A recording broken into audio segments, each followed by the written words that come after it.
The question of how and why the United Nations is the crux of the great conspiracy to destroy the sovereignty of the United States and the enslavement of the American people within a UN one-world dictatorship is a complete and unknown mystery to the vast majority of the American people.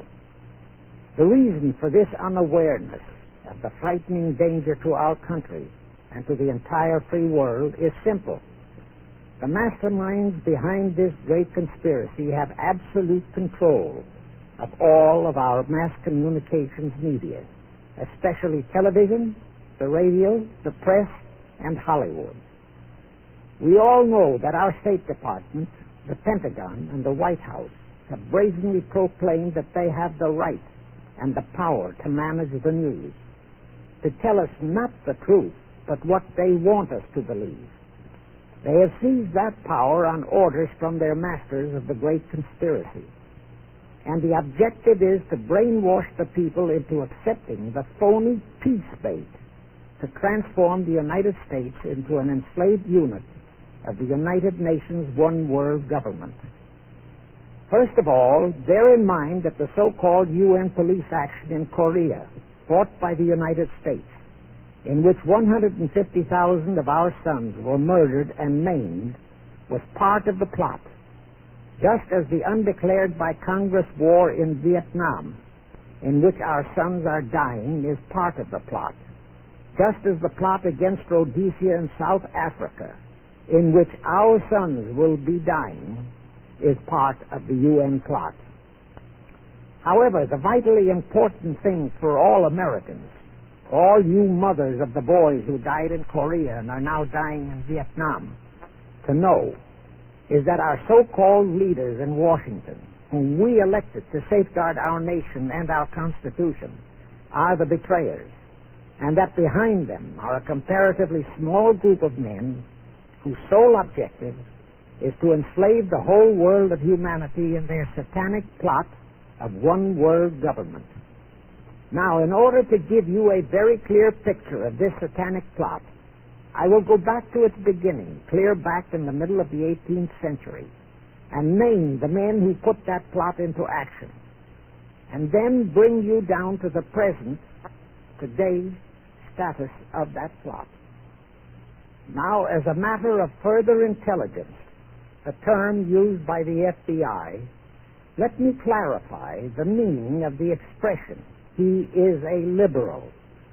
The enemy, meaning the one-word conspirators, have seized upon that word liberal as a cover-up for their activities. It sounds so innocent and so humanitarian to be liberal. Well, make sure that the person who calls himself a liberal or is described as a liberal is not in truth a red. Now then, this satanic plot was launched back in the 1760s when it first came into existence under the name of the Illuminati. This Illuminati was organized by one Adam Weishaupt, born a Jew, who was converted to Catholicism and became a Catholic priest, and then, at the behest of the then newly organized House of Rothschild, defected and organized the Illuminati. Naturally, the Rothschilds financed that operation. And every war since then, beginning with the French Revolution, has been promoted by the Illuminati, operating under various names and guises. I say under various names and guises because after the Illuminati was exposed and became too notorious, Weishaupt and his co-conspirators began to operate under various other names. In the United States, immediately after World War I, they set up what they called the Council on Foreign Relations, commonly referred to as the C.F.R. And this C.F.R. is actually the Illuminati in the United States. And its hierarchy, the masterminds in control of the C.F.R., to a very great extent, are the descendants of the original Illuminati conspirators. But to conceal that fact, Most of them changed their original family names to American-sounding names. For example, the true name of the Dillons, Clarence and Douglas Dillon, once Secretary of the U.S. Treasury Department, is Lepowski. I'll come back to all this later. There is a similar establishment of the Illuminati in England, operating under the name of the British Institute of International Affairs. There are similar secret Illuminati organizations in France, Germany, and other nations operating under different names. And all these organizations, including the C.F.R., continuously set up numerous subsidiary or front organizations that are infiltrated into every phase of the various nations' affairs. But at all times, the operations of these organizations were and are masterminded and controlled by the internationalist bankers, who in turn were and are controlled by the Rothschilds. The details of how they accomplished the setting up of the C.F.R. in the United States, as also in the other nations, are far too voluminous to be described in this dissertation. But you can find it complete in News-bulletin number 122, entitled UN is Spawn of the Illuminati, and News-bulletin number 123, entitled C.F.R. Completely Unmasked as Illuminati. Both are published by the Cinema Educational Guild, Post Office Box 46205, Hollywood, California. You can get them for 50 cents per copy by writing to that address. Those news bulletins reveal the names of the original founders of the Illuminati and the Americanized names of their descendants in the present C.F.R. Now I'll go back to the activities of the original Illuminati conspirators. As revealed in News Bulletin number 122, one branch of the Rothschild family had financed Napoleon. Another branch of the Rothschilds, both branches the real masterminds of the Illuminati, financed Britain, Germany, and the other nations in the Napoleonic Wars. Immediately after the Napoleonic Wars, the Illuminati assumed that all the nations were so destitute and so weary of wars that they'd be glad for any solution. So the Rothschild stooges set up what they called the Congress in Vienna, and at that meeting they tried to create the first League of Nations, their first attempted one-world government, on the theory that all the crowned heads of the European governments were so deeply in debt to them that they would, willingly or unwillingly, serve as their stooges. But the Tsar of Russia caught the stench of the plot and completely torpedoed it. The enraged Nathan Rothschild, then the head of that dynasty, vowed that someday he or his descendants would destroy the Tsar and his entire family. And his descendants did accomplish that very threat in 1917. At this point, bear in mind that the Illuminati was not set up to operate on a short-range basis. Normally, a conspirator of any type enters into a conspiracy with the expectation of achieving his objective during his own lifetime. But that was not the case with the Illuminati. True, they hoped to accomplish their objective during their lifetime.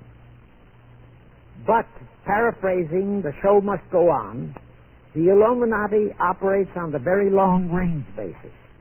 Whether it will take scores of years or even centuries, they have dedicated their descendants to keep the pot boiling until they hope the conspiracy is achieved. Now let's go back to the birth of the Illuminati. Adam Weishaupt was a Jesuit-trained professor of canon law, teaching in Ingolstadt University when he defected from Christianity to embrace the Luciferian conspiracy. It was in 1770 that the professional moneylenders, the then recently organized House of Rothschild, retained him to revise and modernize the age-old protocols of Zionism, which from the outset was designed to give the synagogue of Satan, so named by Jesus Christ, ultimate world domination, so they could impose the Luciferian ideology upon what would remain of the human race after the final social cataclysm by use of satanic despotism. Weishaupt completed his task May 1st, 1776. Now you know why May 1 is a great day with all communist nations to this very day. That was the day, May 1, 1776, that Weishaupt completed his plan and officially organized the Illuminati to put the plan into execution. That plan required the destruction of all existing governments and religions. That objective was to be reached by dividing the masses of people whom he, Weishaupt, termed Goyim, or human cattle, into opposing camps in ever-increasing numbers on political, social, economic, and other issues, the very conditions we have in our country today. The opposing sides were then to be armed and incidents provided which would cause them to fight and weaken themselves and gradually destroy national governments and religious institutions. Again, I say, the very conditions in the world today. And at this point, let me stress a prime feature of the Illuminati plans. When and if their blueprint for world control, the protocols of the elders of Zion, is discovered and exposed, they would wipe all the Jews off the face of the earth in order to divert suspicions from themselves. If you think this is far-fetched, bear in mind that they permitted Hitler, a liberal socialist himself, who was financed by Krupp, Kennedy, the Warburgs, and the Rothschilds, to incinerate 600,000 Jews. Now, just why did the conspirators choose the word Illuminati for their satanic organization? Weishaupt himself said that the word is derived from Lucifer and means holders of the light, using the lie that his objective was to bring about a one-world government to enable those with mental ability to govern the world and prevent all wars in the future.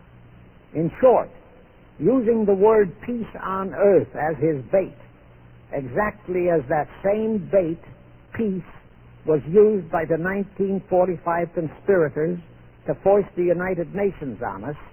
Weishaupt, financed, I repeat, by the Rothschilds, recruited some 2,000 paid followers. These included the most intelligent men in the fields of arts and letters, education, the sciences, finance, and industry. He then established lodges of the Grand Orient, Masonic lodges, to be their secret headquarters. And I again repeat that in all of this, he was acting under orders from the House of Rothschild. The main features of the Weishaupt plan of operation required his Illuminati to do the following things to help them to accomplish their purpose. Number one, use monetary and sex bribery to obtain control of men already in high places in the various levels of all governments and other fields of endeavor. Once influential persons had fallen for the lies, deceits, and temptations of the Illuminati, they were to be held in bondage by application of political and other forms of blackmail, threats of financial ruin, public exposure and physical harm, even death, to themselves and loved members of their families. Do you realize how many present top officials in our federal government in Washington are controlled in just that way by the C.F.R.? Do you realize how many homosexuals in our State Department, the Pentagon, all federal agencies, even in the White House, are controlled that way? Number two, Illuminati on the faculties of colleges and universities were to cultivate students possessing exceptional mental ability, belonging to well-bred families with international leanings. and recommend them for special training in internationalism. Such training was to be provided by granting scholarships to those selected by the Illuminists. That gives you an idea what a Rhodes Scholarship means. It means indoctrination into accepting the idea that only a one-world government can put an end to recurring wars and strife. That's how the United Nations was sold to the American people. One of the most notable Rhodes Scholars we have in our country is Senator William J. Fulbright, sometimes referred to as Half-Bright. His entire voting record spells Illuminati. All such scholars were to be first persuaded and then convinced that men of special talent and brains have the right to rule those less gifted, on the ground that the masses don't know what is best for them physically, mentally, and spiritually. In addition to the Rhodes and similar scholarships, today there are 3 special Illuminati schools located in Gordonstown in Scotland, Salem in Germany, and Anavryta in Greece.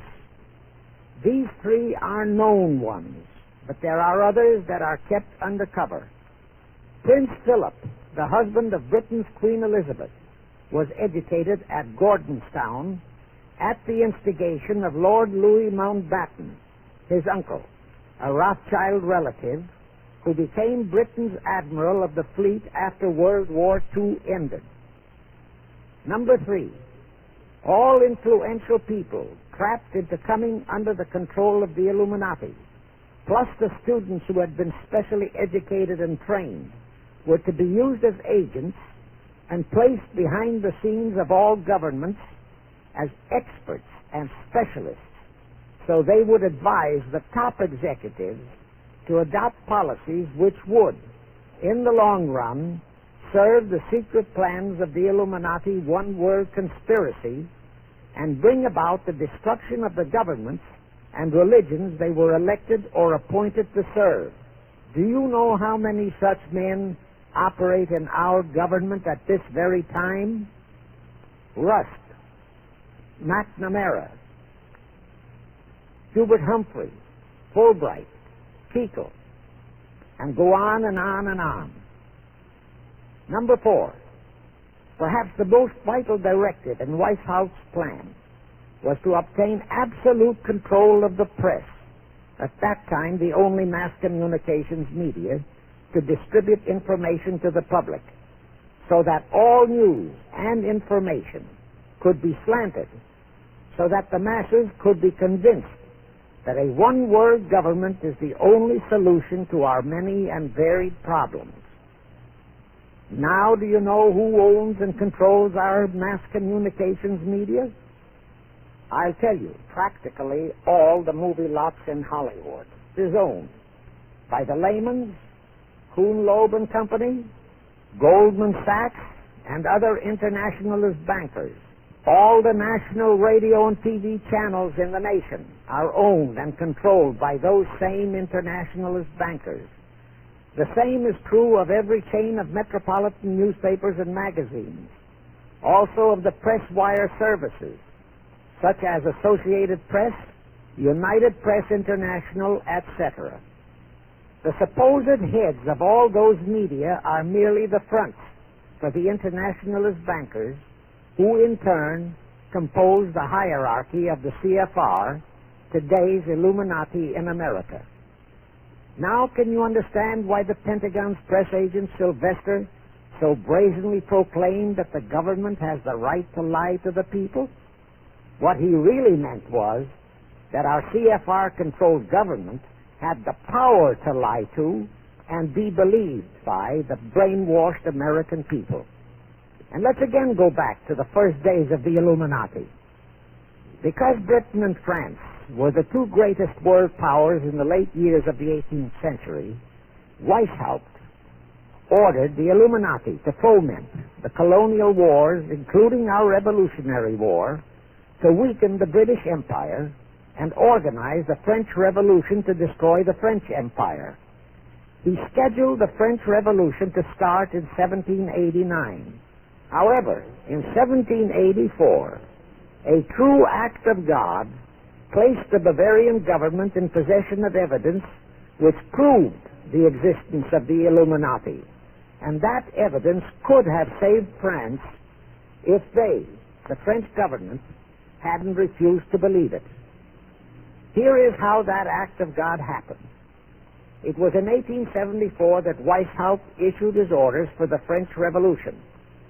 A German writer named Zwack put it into book form. It contained the entire Illuminati story and Weishaupt's plans. A copy of this book was sent to the Illuminists in France, headed by Robespierre, whom Weishaupt had delegated to foment the French Revolution. The courier was struck and killed by lightning as he rode through Ralestan on his way from Frankfurt to Paris. The police found the subversive documents on his body and turned them over to the proper authorities. After careful study of the plot, the Bavarian government ordered the police to raid Weishaupt's newly organized lodges of the Grand Orient and the homes of his most influential associates. All additional evidence thus discovered convinced the authorities the documents were genuine copies of the conspiracy by which the Illuminati planned to use wars and revolutions to bring about the establishment of a one-world government, the powers of which they, headed by the Rothschilds, intended to usurp as soon as it was established. Exactly in line with the United Nations plot of today. In 1785, the Bavarian government outlawed the Illuminati and closed the lodges of the Grand Orient. In 1786, they published all the details of the conspiracy.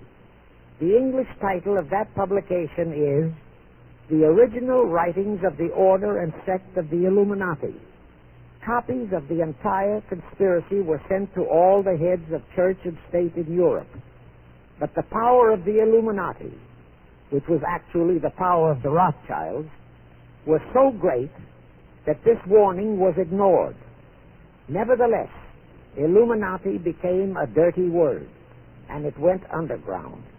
At the same time, Weishaupt ordered Illuminists to infiltrate into the lodges of Blue Masonry and form their own secret societies within all secret societies. Only Masons who proved themselves internationalists and those whose conduct proved they had defected from God were initiated into the Illuminati. Thenceforth, the conspirators donned the cloak of philanthropy and humanitarianism to conceal their revolutionary and subversive activities. In order to infiltrate into Masonic lodges in Britain, Weishaupt invited John Robison over to Europe. Robison was a high-degree Mason in the Scottish Rite. He was a professor of natural philosophy at Edinburgh University and secretary of the Royal Society of Edinburgh. Robison did not fall for the lie that the objective of the Illuminati was to create a benevolent dictatorship, but he kept his reactions to himself so well that he was entrusted with a copy of Weishaupt's revised conspiracy for study and safekeeping. Anyway, because the heads of state and church in France were deluded into ignoring the warnings given them, the revolution broke out in 1789 as scheduled by Weishaupt. In order to alert other governments to their danger, in 1798 Robison published a book entitled Proof of a Conspiracy to Destroy All Governments and Religions. But his warnings were ignored, exactly as our American people have been ignoring all warnings about the United Nations and the Council on Foreign Relations, the C.F.R.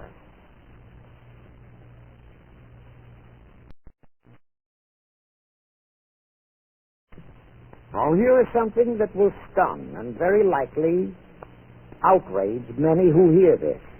But there is documentary proof that our own Thomas Jefferson and Alexander Hamilton became students of Weishaupt's. Jefferson was one of Weishaupt's strongest defenders when he was outlawed by his government.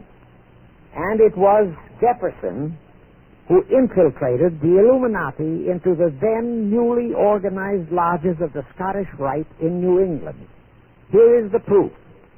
In 1789, John Robeson warned all Masonic leaders in America that the Illuminati had infiltrated into their lodges. And on July 19, 1789, David Papin, president of Harvard University, issued the same warning to the graduating class and lectured them on the influence Illuminism was acquiring on American politics and religion. And to top it off, John Quincy Adams, who had organized the New England Masonic lodges, issued his warnings. He wrote 3 letters to Colonel William L. Stone, a top Mason, in which he exposed how Jefferson was using Masonic lodges for subversive, Illuministic purposes. Those 3 letters are at this very time in Wittenberg Square Library in Philadelphia. In short, Jefferson, founder of the Democratic Party, was a member of the Illuminati, which at least partly accounts for the condition of the party at this time. And through infiltrations of the Republican Party, we have exactly nothing of loyal Americanism today.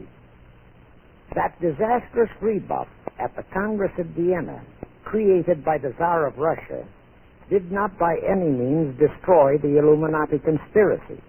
It merely forced them to adopt a new strategy.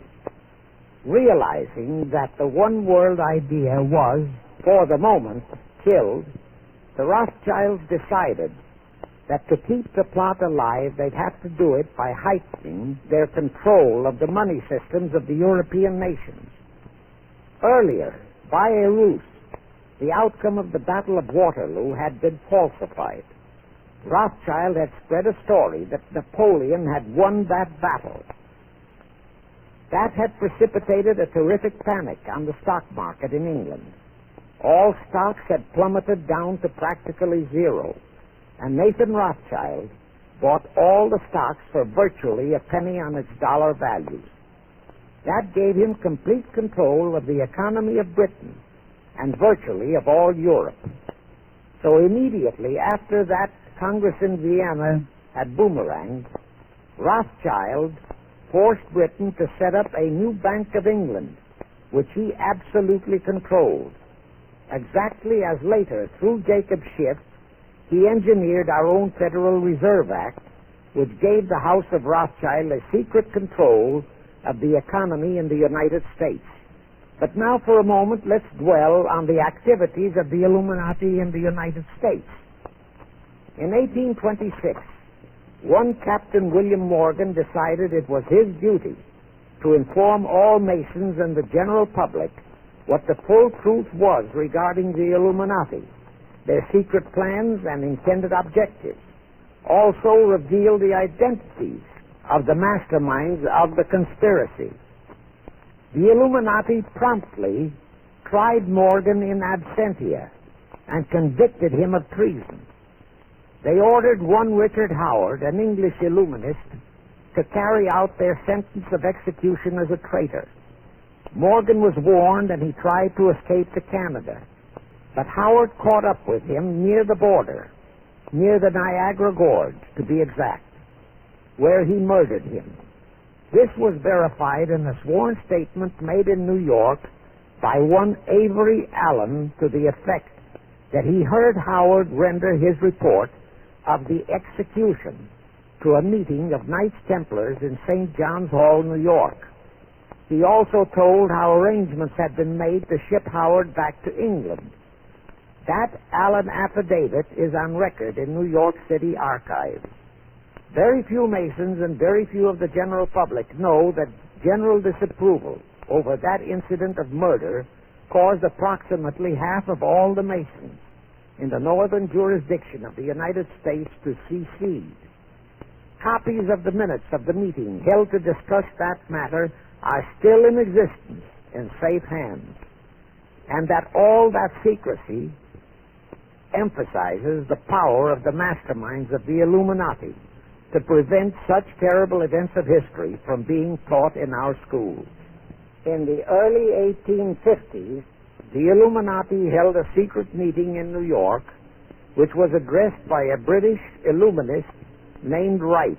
Those in attendance were told that the Illuminati was organizing to unite the nihilist and atheist groups with all other subversive groups into an international to be known as communists. That was when the word communist first came into being, and it was intended to be the supreme weapon and scare word to terrify the whole world and drive the terrorized peoples into the Illuminati one world scheme. This scheme, communism, was to be used to enable the Illuminati to foment future wars and revolutions. Clinton Roosevelt, a direct ancestor of Franklin Roosevelt, Horace Greeley and Charles Dana, foremost newspaper publishers of that time, were appointed to head a committee to raise funds for the new venture. Of course, most of the funds were provided by the Rothschilds. And this fund was used to finance Karl Marx and Engels when they wrote Das Kapital and the Communist Manifesto in Soho, England. And this clearly reveals that communism is not a so-called ideology, but a secret weapon, a bogeyman word to serve the purpose of the Illuminati. Weishaupt died in 1830. But prior to his death, he prepared a revised version of the age-old conspiracy, the Illuminati, which, under various aliases, was to organize, finance, direct, and control all international organizations and groups by working their agents into executive positions at the top. In the United States, we have Woodrow Wilson, Franklin Roosevelt, Jack Kennedy, Johnson, Rusk, McNamara, Fulbright, etc. as prime examples. In addition, while Karl Marx was writing the Communist Manifesto under the direction of one group of Illuminists, Professor Karl Ritter of Frankfurt University was writing the antithesis under direction of another group. The idea was that those who direct the overall conspiracy could use the differences in those two so-called ideologies to enable them to divide larger and larger members of the human race into opposing camps so that they could be armed and then brainwashed into fighting and destroying each other, and particularly to destroy all political and religious institutions. The work Ritter started was continued after his death and completed by the German so-called philosopher Friedrich Wilhelm Nietzsche, who founded Nietzscheism. This Nietzscheism was later developed into fascism and then into Nazism and was used to foment World Wars I and II. In 1834, the Italian revolutionary leader Giuseppe Mazzini was selected by the Illuminati to direct their revolutionary program throughout the world. He served in that capacity until he died in 1872. But some years before he died, Mazzini had enticed an American general named Albert Pike into the Illuminati. Pike was fascinated by the idea of a one-world government, and ultimately he became the head of this Luciferian conspiracy. Between 1859 and 1871, he, Pike, worked out a military blueprint for 3 world wars and various revolutions throughout the world, which he considered would forward the conspiracy to its final stage in the 20th century. Again, I remind that these conspirators were never concerned with immediate success. They always operated on a long-range view. Pike did most of his work in his home in Little Rock, Arkansas. But a few years later, when the Illuminati's lodges of the Grand Orient became suspect and repudiated because of Mazzini's revolutionary activities in Europe, Pike organized what he called the new and reformed Palladian Rite. He set up 3 supreme councils, one in Charleston, South Carolina, one in Rome, Italy, and the third in Berlin, Germany. He had Mazzini establish 23 subordinate councils in strategic locations throughout the world. These have been the secret headquarters of the world revolutionary movement ever since. Long before Marconi invented radio, the scientists in the Illuminati had found the means for Pike and the heads of his councils to communicate secretly. It was the discovery of that secret that enabled intelligence officers to understand how apparently unrelated incidents, one such as the assassination of an Austrian prince at Sarajevo, took place simultaneously throughout the world, which developed into a war or a revolution. Pike's plan was as simple as it has proved effective. It called for communism, Nazism, political Zionism, and other international movements be organized and used to foment 3 global world wars and at least 2 major revolutions. The First World War was to be fought so as to enable the Illuminati to destroy Tsarism in Russia, as vowed by Rothschild after the Tsar had torpedoed his scheme at the Congress in Vienna, and to transform Russia into a stronghold of atheistic communism. The differences stirred up by agents of the Illuminati between the British and German empires were to be used to foment this war. After the war would be ended, communism was to be built up and used to destroy other governments and weaken religions. World War II, when and if necessary, was to be fomented by using the controversies between fascists and political Zionists. And here let it be noted that Hitler was financed by Krupp, the Warburgs, the Rothschilds, and other internationalist bankers, and that the slaughter of the supposed 600,000 Jews by Hitler didn't bother the Jewish internationalist bankers at all. That slaughter was necessary in order to create worldwide hatred of the German people and thus bring about the war against them. In short, this Second World War was to be fought to destroy Nazism and to increase the power of political Zionism so that the State of Israel could be established in Palestine. During this World War II, international communism was to be built up until it equaled in strength that of united Christendom. When it reached that point, it was to be contained and kept in check until required for the final social cataclysm. As we know now, Roosevelt, Churchill, and Stalin put that exact policy into effect, and Truman, Eisenhower, Kennedy, and Johnson continued that same exact policy. World War III is to be fomented by using the so-called controversies the agents of the Illuminati, operating under whatever new name, are now stirring up between the political Zionists and the leaders of the Muslim world. That war is to be directed in such a manner that all of Islam and political Zionism, Israel, will destroy each other, while at the same time the remaining nations, once more divided on this issue, will be forced to fight themselves into a state of complete exhaustion, physically, mentally, spiritually, and economically. Now, can any thinking person doubt that the intrigue now going on in the Near, Middle, and Far East is designed to accomplish that satanic objective? Pike himself foretold all this in a statement he made to Mazzini on August 15, 1871. Pike stated that after World War III is ended, those who will inspire to undisputed world domination will provoke the greatest social cataclysm the world has ever known.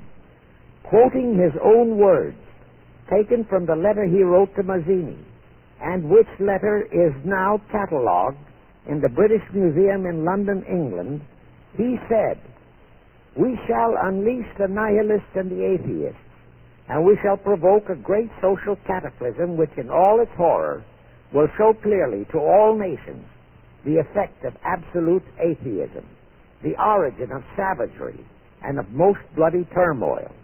Then everywhere, the people forced to defend themselves against the world minority of revolutionaries will exterminate those destroyers of civilization, and the multitudes disillusioned with Christianity, whose deistic spirits will be from that moment on without direction and leadership, and anxious for an ideal but without knowledge where to send its adoration, will receive the true light through the universal manifestation of the pure doctrine of Lucifer, brought finally out into public view, a manifestation which will result from a general reactionary movement which will follow the destruction of Christianity and atheism, both conquered and exterminated at the same time.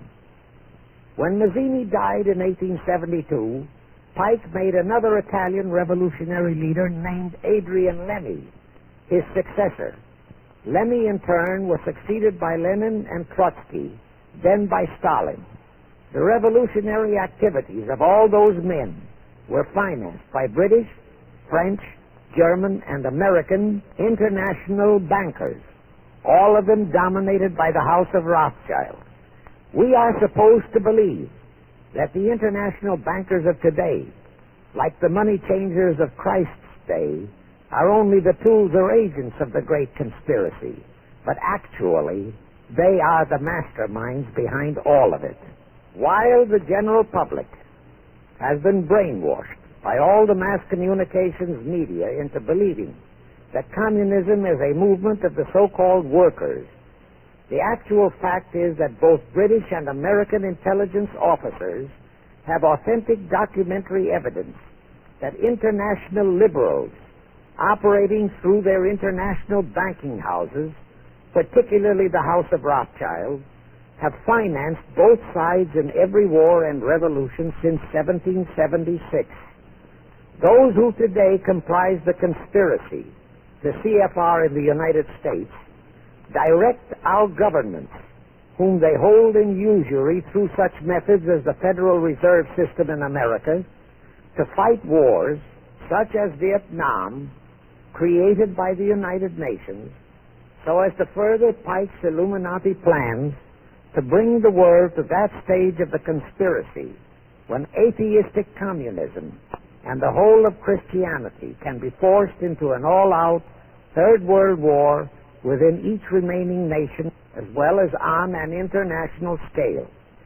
The headquarters of the great conspiracy in the late 1700s was in Frankfurt, Germany, where the House of Rothschild had been established by Mayer Anschelm, who adopted the Rothschild name and linked together other international financiers who had literally sold their souls to the devil. After the Bavarian government's exposure in 1786, the conspirators moved their headquarters to Switzerland, then to London. Since World War II, after Jacob Schiff, the Rothschild's boy in America, died, the headquarters of the American branch has been in the Harold Pratt Building, New York, and the Rockefellers, originally protégés of Schiff, have taken over the manipulation of finances in America for the Illuminati. In the final phases of the conspiracy, the one-world government will consist of the King Dictator, head of the United Nations, the C.F.R., and a few billionaires, economists, and scientists who have proved their devotion to the great conspiracy. All others are to be integrated into a vast conglomeration of mongrelized humanity, actually slaves. Now let me show you how our federal government and the American people have been sucked into the one-world takeover plot of the Illuminati great conspiracy. And always bear in mind that the United Nations was created to become the housing for that one-world so-called liberal conspiracy. The real foundations of the plot for the takeover of the United States were laid during the period of our Civil War. Not that Weishaupt and the earlier masterminds had ever overlooked the New World. As I have previously indicated, Weishaupt had his agents planted over here as far back as the Revolutionary War. But George Washington was more than a match for them. It was during the Civil War that the conspirators launched their first concrete efforts. We know that Judah Benjamin, chief advisor of Jefferson Davis, was a Rothschild agent. We also know that there were Rothschild agents planted in Abraham Lincoln's cabinet who tried to sell him into a financial dealing with the House of Rothschild. But old Abe saw through the scheme and bluntly rejected it, thereby incurring the undying enmity of the Rothschilds, exactly as the Russian Tsar did when he torpedoed their first League of Nations at the Congress in Vienna. Investigation of the assassination of Lincoln revealed that the assassin, Booth, was a member of a secret conspiratorial group. Because there were a number of highly important government officials involved, the name of the group was never revealed, and it became a mystery, exactly as the assassination of Jack Kennedy still is a mystery. But I am sure it will not for long remain a mystery. Anyway, the ending of the Civil War destroyed, temporarily, all chances of the House of Rothschild to get a clutch on our money system, such as they had acquired in Britain and other nations in Europe. I say temporarily because the Rothschilds and the masterminds of the conspiracy never quit. So they had to start from scratch, but they lost no time in getting started. Shortly after the Civil War, a young immigrant who called himself Jacob H. Schiff arrived in New York. Jacob was a young man with a mission for the House of Rothschild. Jacob was the son of a rabbi, born in one of Rothschild's houses in Frankfurt, Germany. I won't go deeply into his background. The important point is that Rothschild recognized in him not only a potential money wizard, but more important, he also saw the latent Machiavellian qualities in Jacob that could, as it did, make him an invaluable functionary in the great one-world conspiracy. After a comparatively brief training period in the Rothschilds' London bank, Jacob left for America with instructions to buy into a banking house, which was to be the springboard to acquire control of the money system of the United States.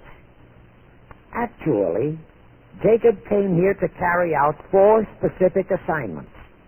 Number 1, and most important, was to acquire control of America's money system. Number 2, find desirable men who, for a price, would be willing to serve as stooges for the great conspiracy and promote them into high places in our federal government, our Congress, in the U.S. Supreme Court, and all federal agencies. Number 3, create minority group strife throughout the nation, particularly between whites and blacks. Number 4, create a movement to destroy religion in the United States, but Christianity to be the chief target.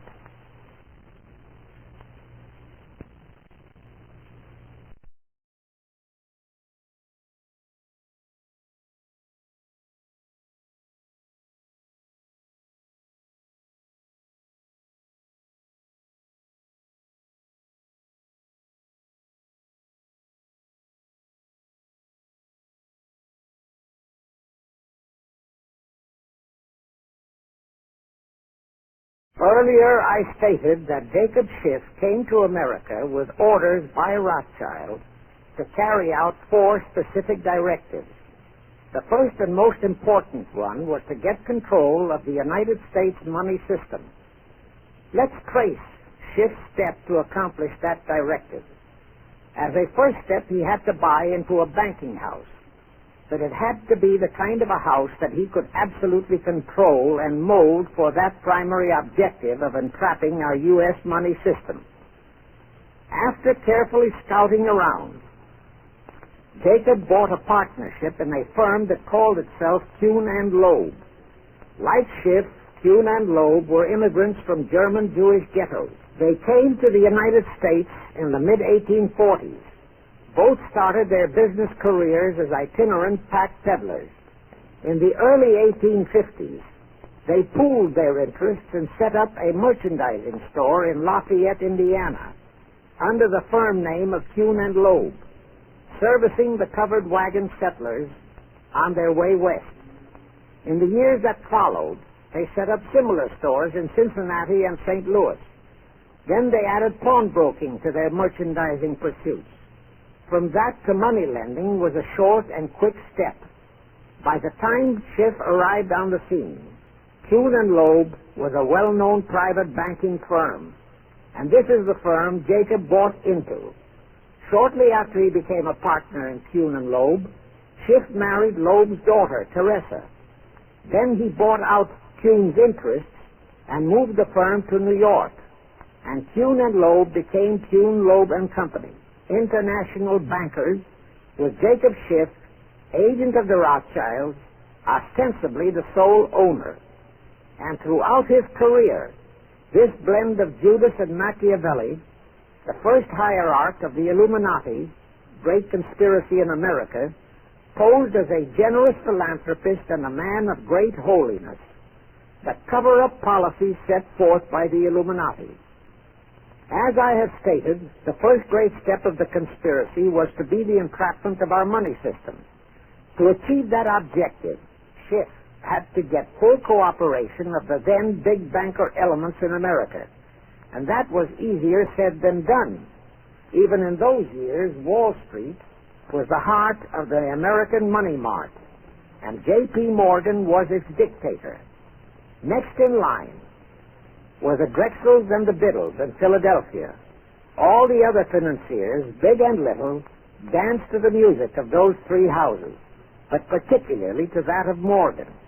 All of those three were proud, haughty, arrogant potentates. For the first few years, they viewed the little bewhiskered man from the German ghettos with utter contempt. But Jacob knew how to overcome that. He threw a few Rothschild bones to them, said bones being distribution in America of desirable European stock and bond issues. Then he discovered he had a still more potent weapon in his hands in the following.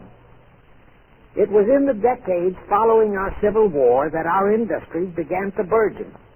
We had great railroads to build. The oil, mining, steel, textile industries were bursting out of their swaddling clothes. All that called for vast financing. Much of that financing had to come from abroad. That meant the House of Rothschild, and that was when Schiff came into his own. He played a very crafty game. He became the patron saint of John D. Rockefeller, Edward R. Harriman, and Andrew Carnegie. He financed the Standard Oil Company for Rocky, the railroad empire for Harriman, and the steel empire for Carnegie. But instead of hogging all the other industries for Kuhn, Loeb and Company, he opened the doors of the House of Rothschild to Morgan, Biddle, and Drexel. In turn, Rothschild arranged the setting up of London, Paris, European, and other branches for those three, but always in partnerships with Rothschild subordinates.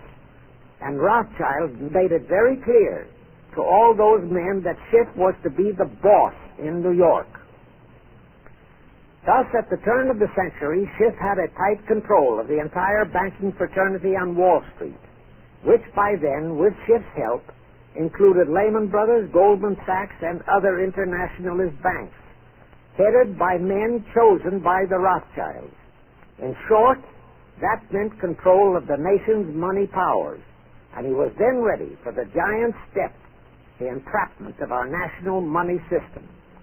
Now, under our Constitution, all control of our money system is vested solely in our Congress.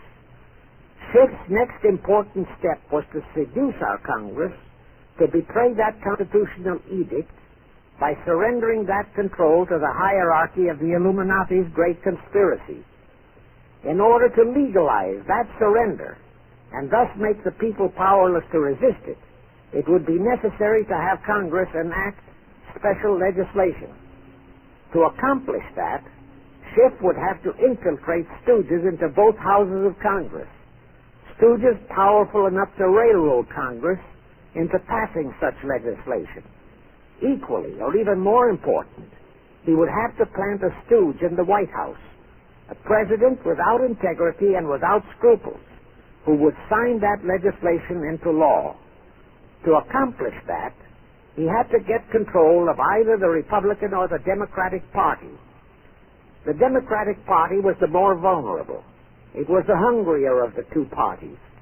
Except for Grover Cleveland, the Democrats had been unable to land one of their men in the White House since before the Civil War. There were two reasons for that. Number one, poverty of the party. Number two, there were considerably more Republican-minded voters than Democrats.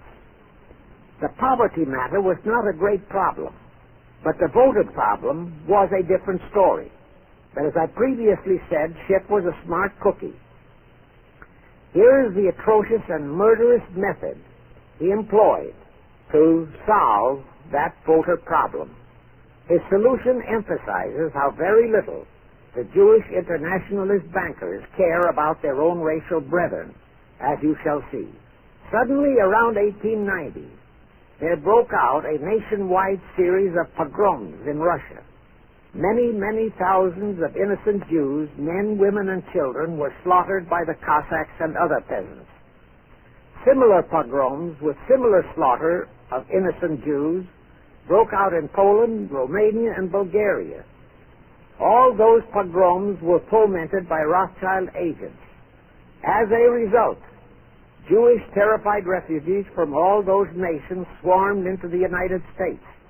And that continued throughout the next 2 or 3 decades because the pogroms were continuous through all those years.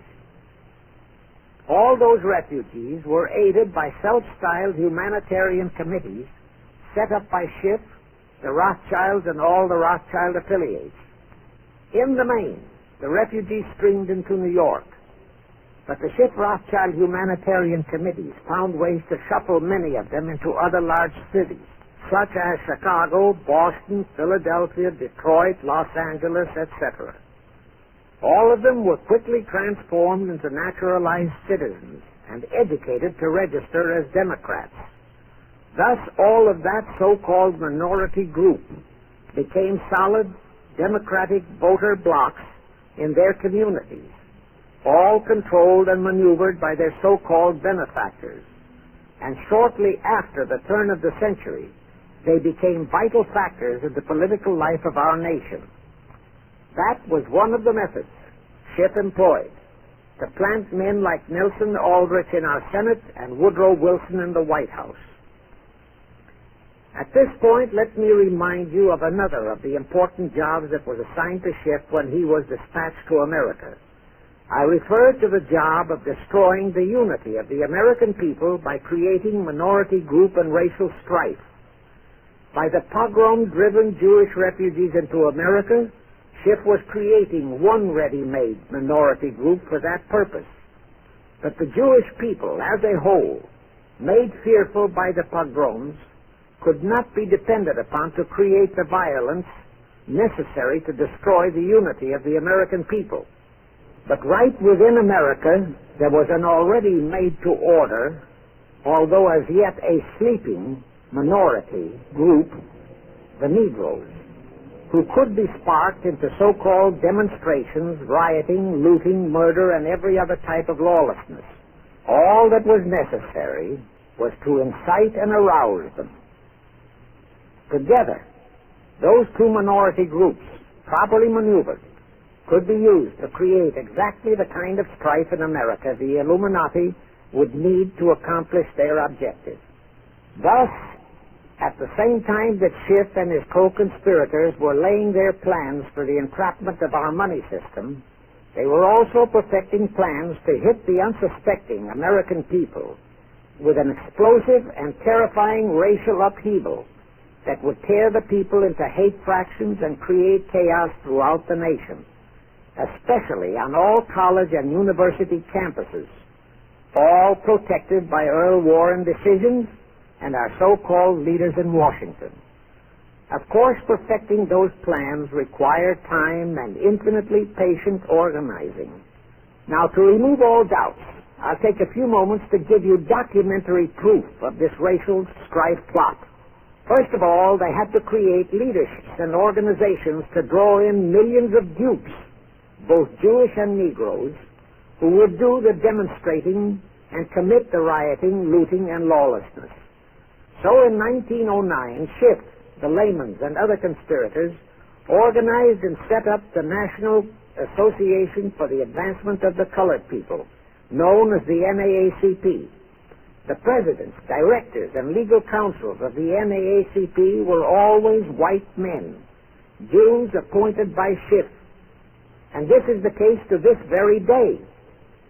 Then, in 1913, the Schiff Group organized the Anti-Defamation League of the B'nai B'rith, commonly known as the ADL, to serve as the Gestapo and hatchet man outfit for the entire great conspiracy.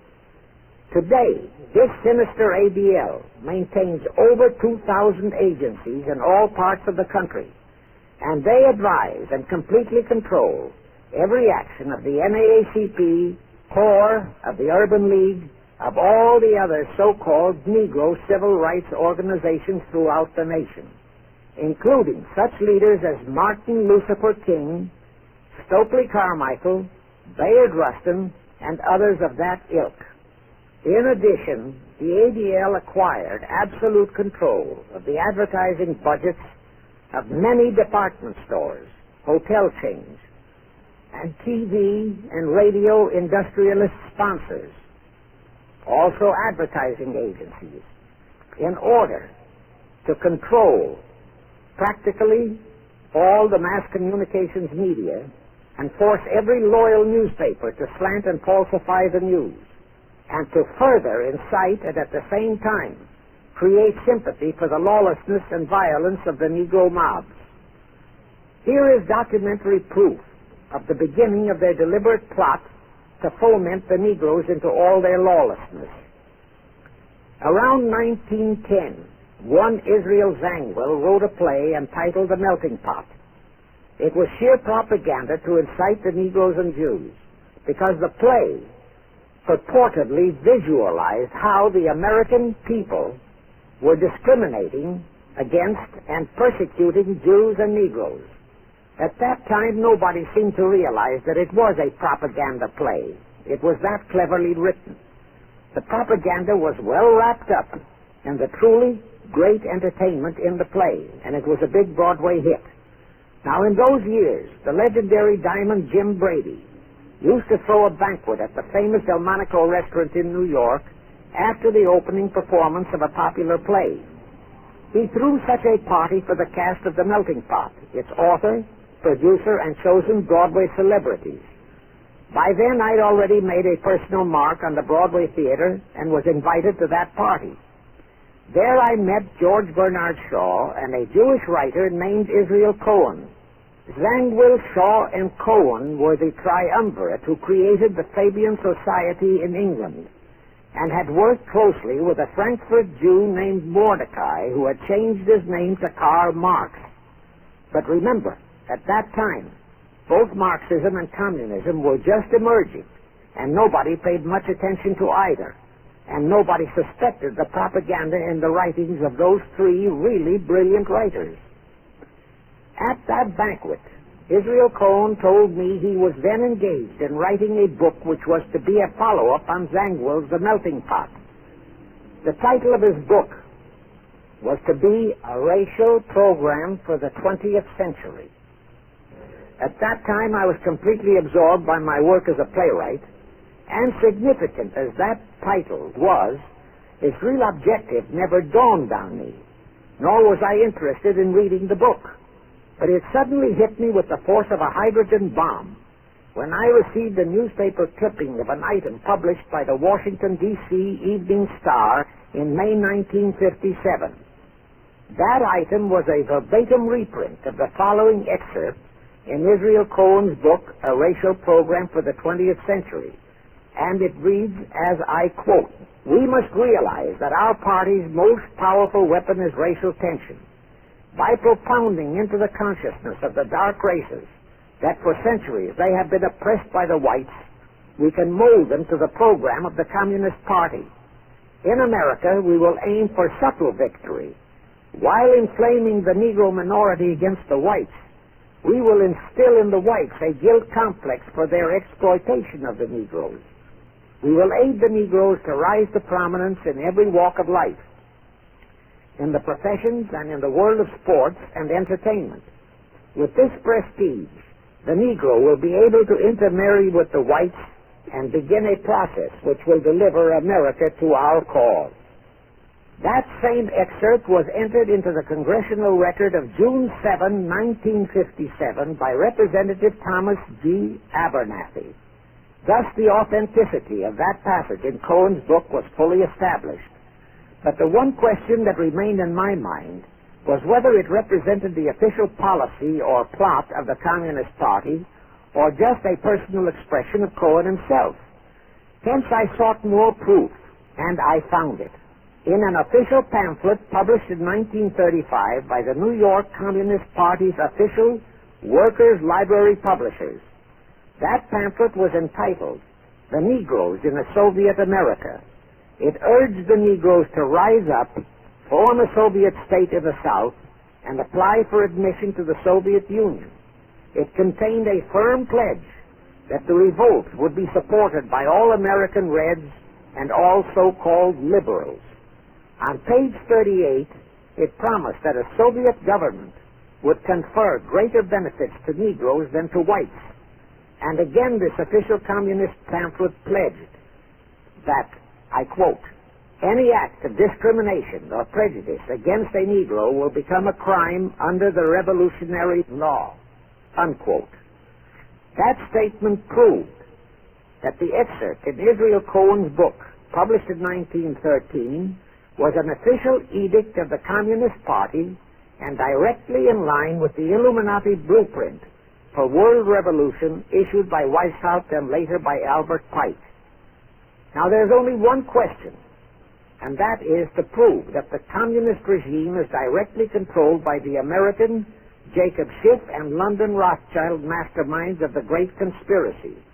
A little later, I will provide that proof that will remove even a remote doubt that the Communist Party, as we know it, was created by those masterminds, capitalists, if you will note, that Schiff, the Warburg, and the Rothschilds planned and financed the entire Russian Revolution, also the murder of the Tsar and his family, and that Lenin, Trotsky, and Stalin took their orders directly from Schiff and the other capitalists whom they supposedly are fighting.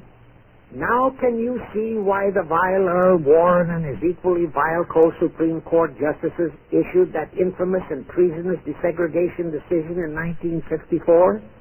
It was to aid and abet the plot of the Illuminati conspirators to create tension and strife between Negroes and whites. Can you see why the same Earl Warren issued his decision prohibiting Christian prayers and Christmas carols in our schools?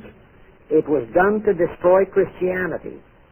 Can you see why Eisenhower, despite all the rigid constitutional prohibitions, sent federal troops into a southern state to enforce the desegregation decision? Why Kennedy did likewise? And can you see why Johnson and 66 senators, despite the protests of 90% of the American people, voted for the Consular Treaty, which opens our entire country to Russian spies and saboteurs? All those 66 senators are 20th century Benedict Arnolds. It is up to you and you, all of the American people, to force Congress, our elected servants, to haul in those American traitors for impeachments, and that when proven guilty, they all be given the punishment prescribed for traitors who aid and abet our enemies. And that includes the forcing of rigid investigations by Congress of the C.F.R. and all their fronts, such as the ADL, the NAACP, SNCC, and such Illuminati tools as Martin Lucifer King. Such investigations will completely unmask all the leaders in Washington and the Illuminati and all their affiliations and affiliates as traitors carrying out the Illuminati plot. It will completely unmask the United Nations as the intended crux of the entire plot and force Congress to take the U.S. out of the UN and hurl the UN out of the U.S. In fact, it will destroy the UN and the entire plot. Before I close this phase, I wish to reiterate and stress one vital point, which I urge you to never forget if you wish to save our country for your children and their children. Here is the point. Every unconstitutional and unlawful act committed by Woodrow Wilson, by Franklin Roosevelt, by Truman, Eisenhower, and Kennedy, and are now being committed by Johnson, is exactly in line with the Illuminati conspirators' centuries-old plot outlined by Weishaupt and Albert Pike. Every vicious decision issued by the traitorous Earl Warren and his equally traitorous Supreme Court justices was directly in line with what the Illuminati blueprint required. That all the treason committed by our State Department under Rusk and earlier by John Foster Dulles and Marshall, also all the treason committed by McNamara and his predecessors, is directly in line with that same Illuminati blueprint for the takeover of the world. Also the amazing treason by various members of our Congress, especially by the 66 senators who signed for the Consular Treaty, has been committed on orders from the Illuminati. Now I will go back to Jacob Schiff's entrapment of our money system and the treasonous actions that followed. It will also reveal the Schiff-Rothschild control of not only Karl Marx, but of Lenin, Trotsky, and Stalin, who created the revolution in Russia and set up the Communist Party. It was in 1908 that Schiff decided the time had come for his seizure of our money system. His chief lieutenants in that seizure were Colonel Edward Mandel House, whose entire career was that of chief executive and courier for Schiff, as I shall show, Bernard Baruch, and Herbert Lehman. In the fall of that year, they assembled in secret conclave at the Jekyll Island Hunt Club, owned by J.P. Morgan at Jekyll Island, Georgia. Among those present were J.P. Morgan, John D. Rockefeller, Colonel House, Senator Nelson Aldrich, Schiff, Stillman and Vanderlip of the New York National City Bank, W.N.J. Seligman, Eugene Meyer, Bernard Baruch, Herbert Lehman, Paul Warburg, in short, all of the international bankers in America, all of them members of the hierarchy of the Illuminati's great conspiracy. A week later, they emerged with what they called the Federal Reserve System. Senator Aldrich was the stooge who was to railroad it through Congress. But they held that railroading in abeyance for one chief reason. They would first have to plant their man, an obedient stooge, in the White House to sign the Federal Reserve Act into law. They knew that even if the Senate would pass that act unanimously, the then newly elected President Taft would promptly veto it. So they waited. In 1912, their man, Woodrow Wilson, was elected to the presidency. Immediately after Wilson was inaugurated, Senator Aldrich railroaded the Federal Reserve Act through both houses of Congress, and Wilson promptly signed it, and the Federal Reserve Act became law. That heinous act of treason was committed in December 23, 1913, 2 days before Christmas, when all the members of Congress, except for several carefully picked representatives and 3 equally carefully picked senators, were away from Washington. How heinously treasonous was that act? I'll tell you. Our founding fathers knew full well the power of money. They knew that whoever had that power held the destiny of our nation in his hands. Therefore, they carefully guarded this power when they set forth in the Constitution that Congress, the elected representatives of the people, alone would have that power. The constitutional language on this point is brief, concise, and specific, stated in Article 1, Section 8, Paragraph 5, defining the duties and powers of Congress, and I quote, to coin money, regulate the value thereof, and of foreign coin, and the standard of weights and measures, unquote. But on that tragic, unforgettable day of infamy, December 23, 1913, the men we sent to Washington to safeguard our interests, the representatives and senators and Woodrow Wilson, delivered the destiny of our nation into the hands of two aliens from Eastern Europe, Jacob Schiff and Paul Warburg. Warburg was a very recent immigrant who came here on orders from Rothschild for the express purpose of blueprinting that foul Federal Reserve Act. Now, the vast majority of the American people think that the Federal Reserve System is a United States government-owned agency. That is positively false. All of the stock of the Federal Reserve banks is owned by the member banks, and the heads of the member banks are all members of the hierarchy of the great Illuminati conspiracy known today as the C.F.R.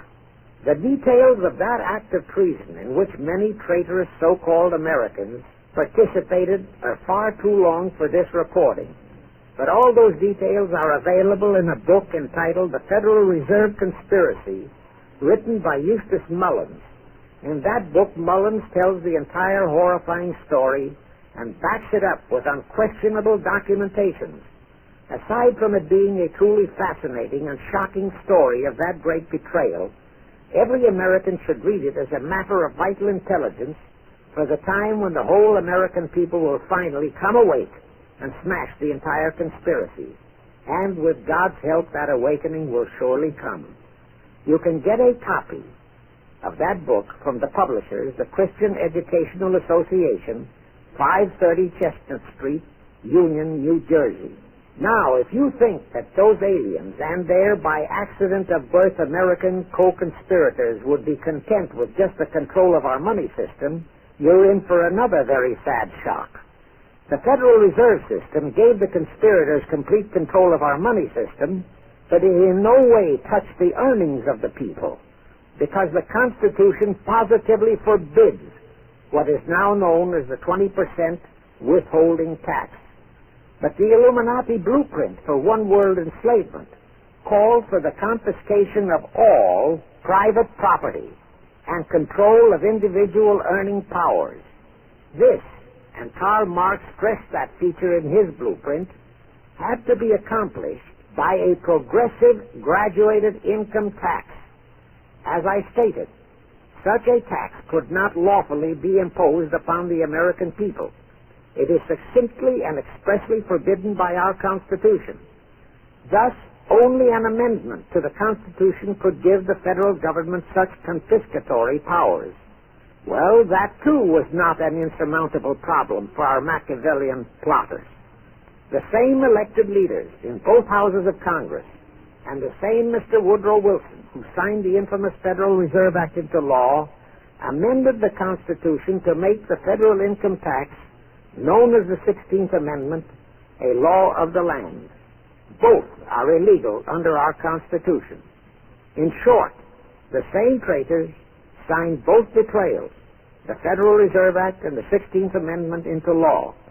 However, it seems that nobody ever realized that the 16th Amendment was set up to rob, and I do mean rob, the people of their earnings via the income tax provision. The plotters didn't fully use that provision until World War II, when that great humanitarian, Franklin Roosevelt, applied a 20% withholding tax on all small wage earners and up to 90% on higher incomes. Oh, of course, he faithfully promised that it would be only for the duration of the war. But what was a promise to such a charlatan who in 1940, when he was running for his third term, kept proclaiming, "I say again and again and again that I will never send American boys to fight on foreign soil"? Remember? He was proclaiming that even as he was already preparing to plunge us into World War II by enticing the Japanese into that sneak attack on Pearl Harbor to furnish him with his excuse.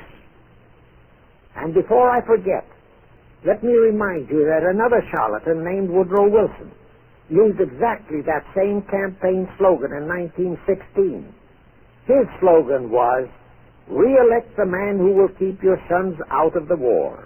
Exactly the same formula, exactly the same promises. But wait, as Al Jolson used to say, you ain't heard nothing yet. That 16th Amendment income tax trap was intended to confiscate, rob, the earnings only of the common herd, you and me.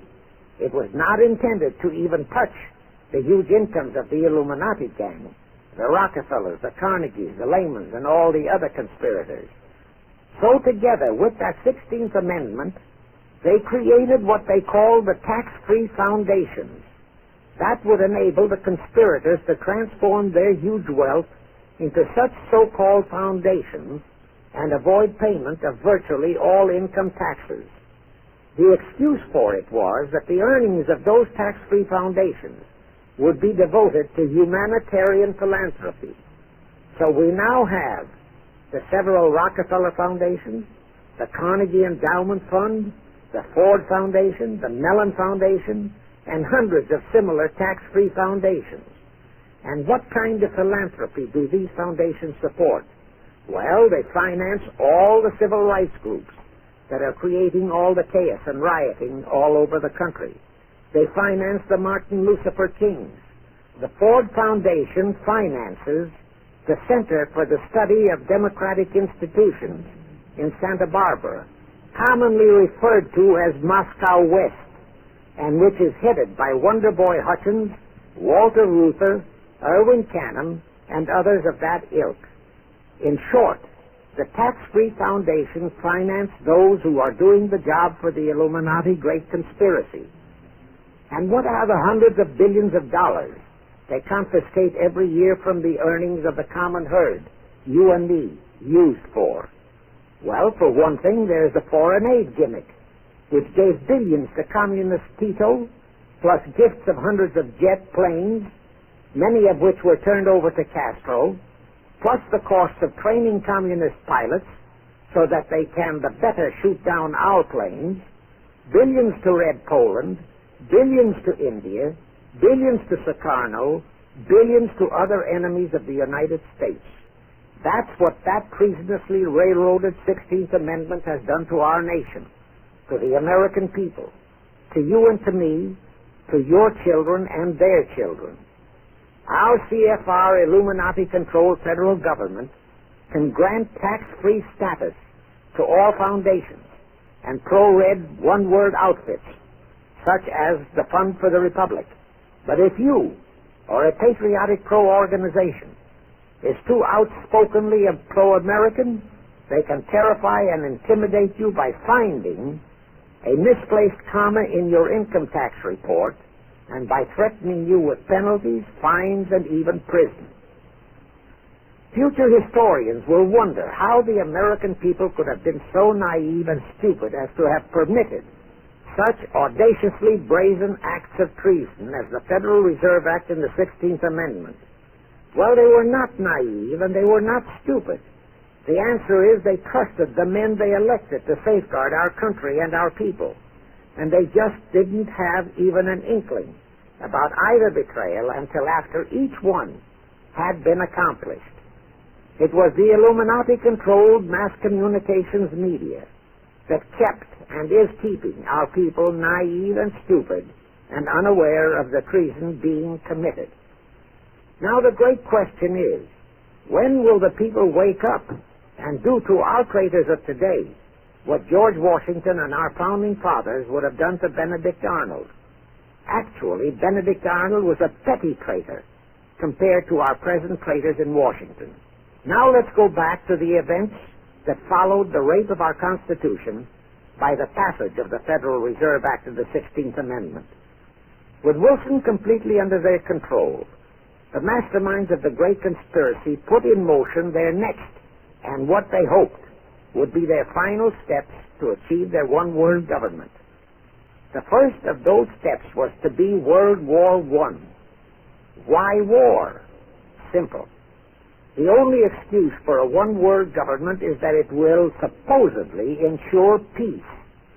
The only thing that can make people cry for peace is war. War brings chaos, destruction, exhaustion, to winner as well as to loser. It brings economic ruin to both.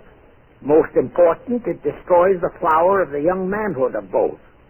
To the saddened and heartbroken oldsters, the mothers and fathers, who are left with nothing but memories of their beloved sons, peace becomes worth any price. And that is the emotion upon which the conspirators depend for the success of their satanic plot. Throughout the 19th century, from 1814 to 1914, the world as a whole was at peace. Such wars as the Franco-Prussian, our own Civil War, the Russo-Japanese War, were what might be termed local disturbances that did not affect the rest of the world. All the great nations were prosperous, the peoples staunchly nationalistic and fiercely proud of their sovereignty. It was utterly unthinkable that the French and the German peoples would be willing to live under a one-world government, or the Turks and the Russians, or the Chinese and the Japanese. Even more unthinkable that a Kaiser Wilhelm, or a Franz Joseph, or a Tsar Nicholas, or any monarch, would willingly and meekly surrender his throne to a one-world government.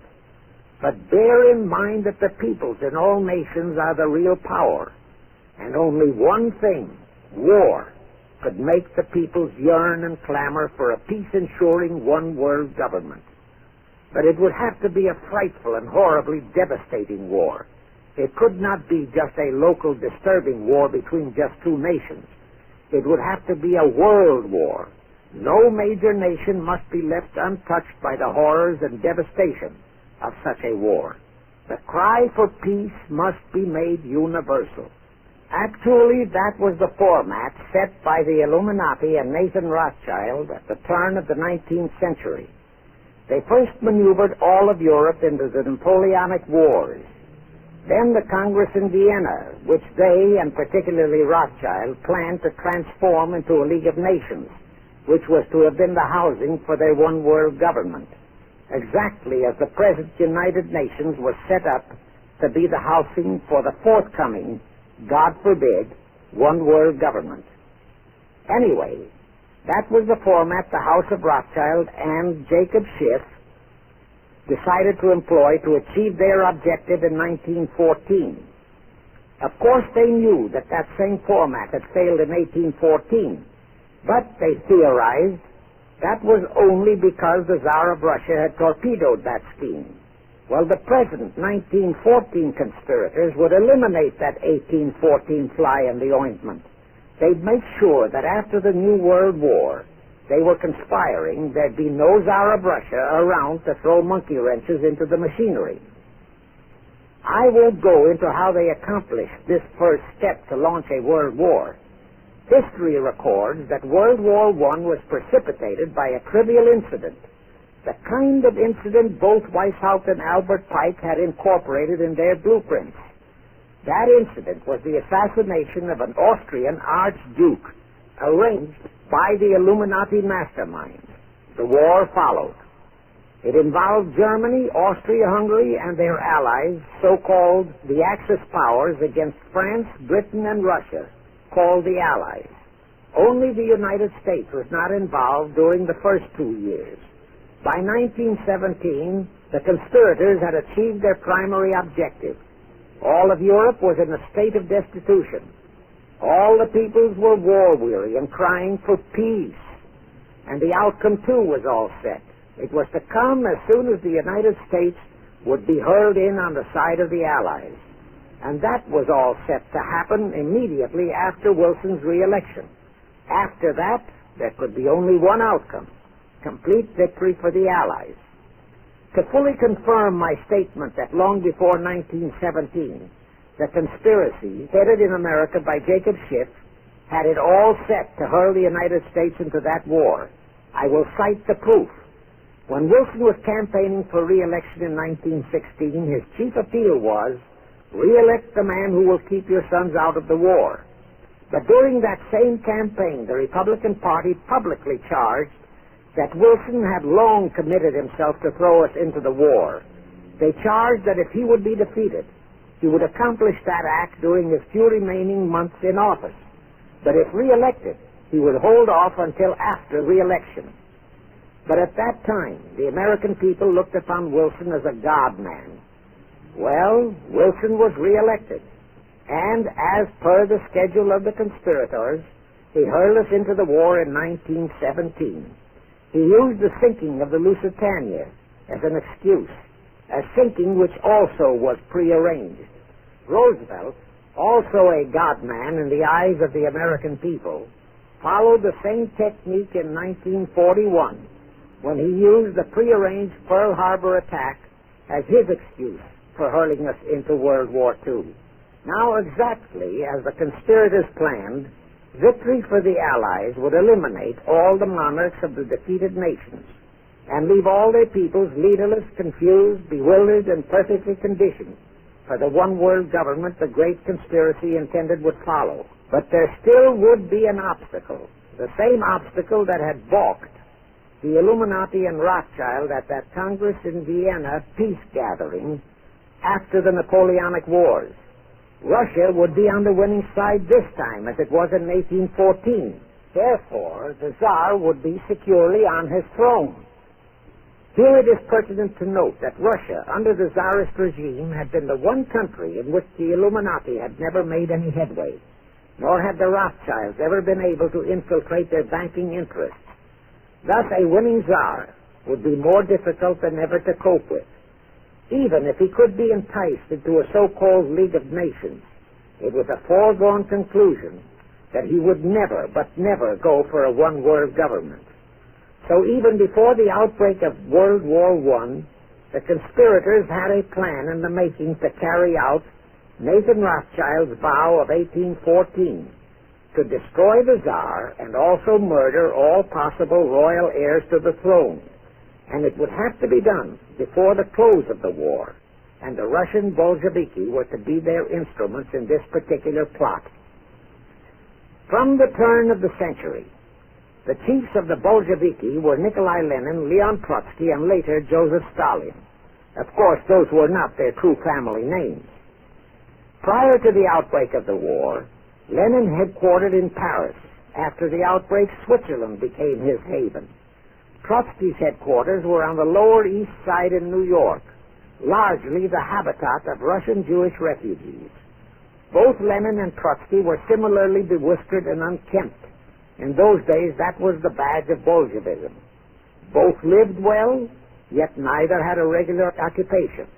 Neither had any visible means of support, yet both always had plenty of money. All those mysteries were solved in 1917. Right from the outset of the war, strange and mysterious goings-on were taking place in New York. Night after night, Trotsky darted furtively in and out of Jacob Schiff's palatial mansion.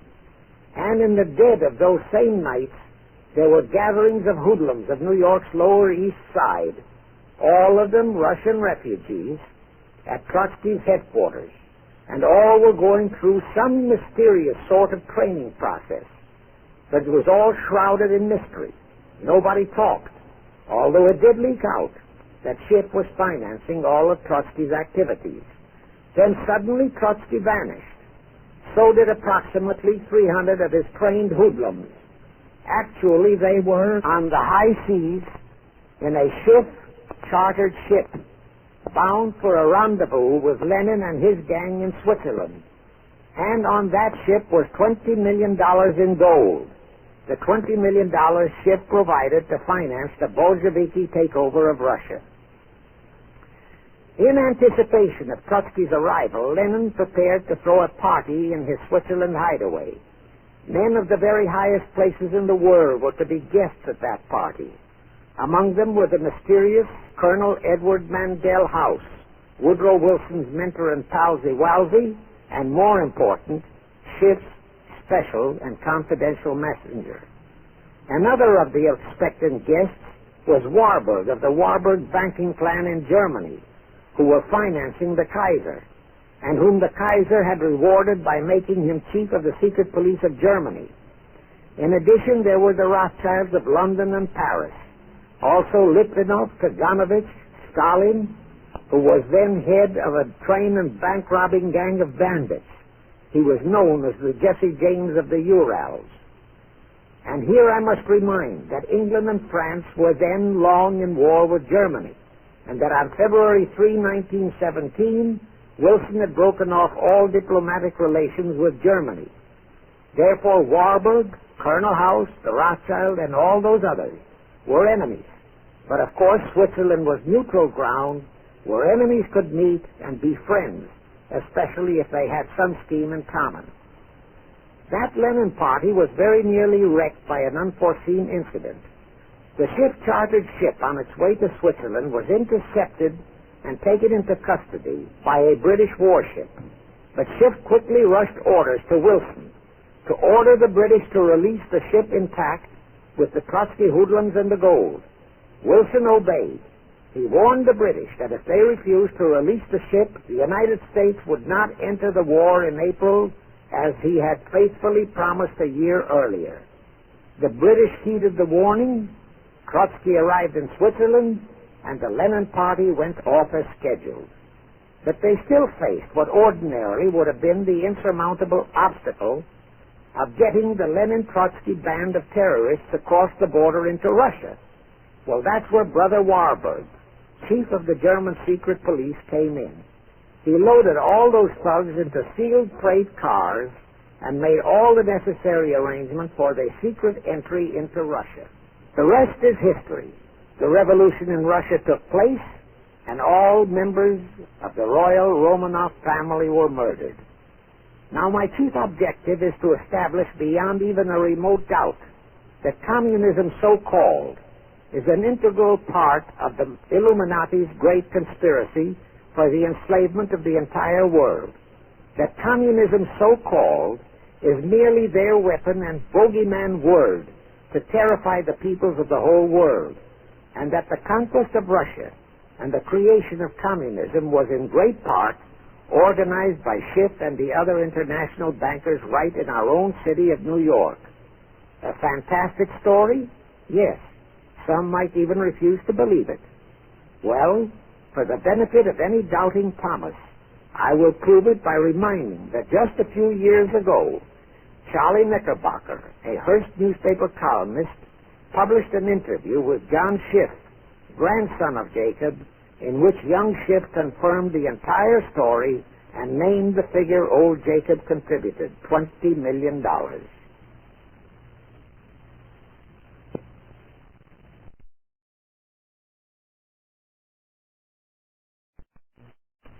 If anybody still has even a remote doubt that the entire menace of communism was created by the masterminds of the great conspiracy right in our own city of New York, I will cite the following historical fact. All records show that when Lenin and Trotsky engineered the capture of Russia, they operated as heads of the Bolsheviki party. Now, Bolshevism is a purely Russian word. The masterminds realized that Bolshevism could never be sold as an ideology to any but the Russian people. So in April 1918, Jacob Schiff dispatched Colonel House to Moscow with orders to Lenin, Trotsky, and Stalin to change the name of their regime to the Communist Party and to adopt the Karl Marx Manifesto as the constitution of the Communist Party. Lenin, Trotsky, and Stalin obeyed. And that year of 1918 was when the Communist Party and the menace of communism came into being.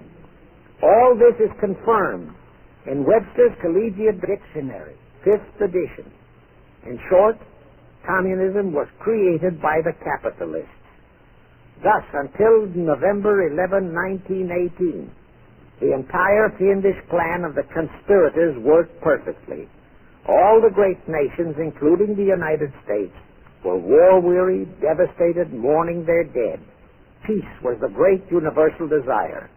Thus, when it was proposed by Wilson to set up a League of Nations to ensure peace, all the great nations, with no Russian czar to stand in their way, jumped on that bandwagon without even stopping to read the fine print in that insurance policy.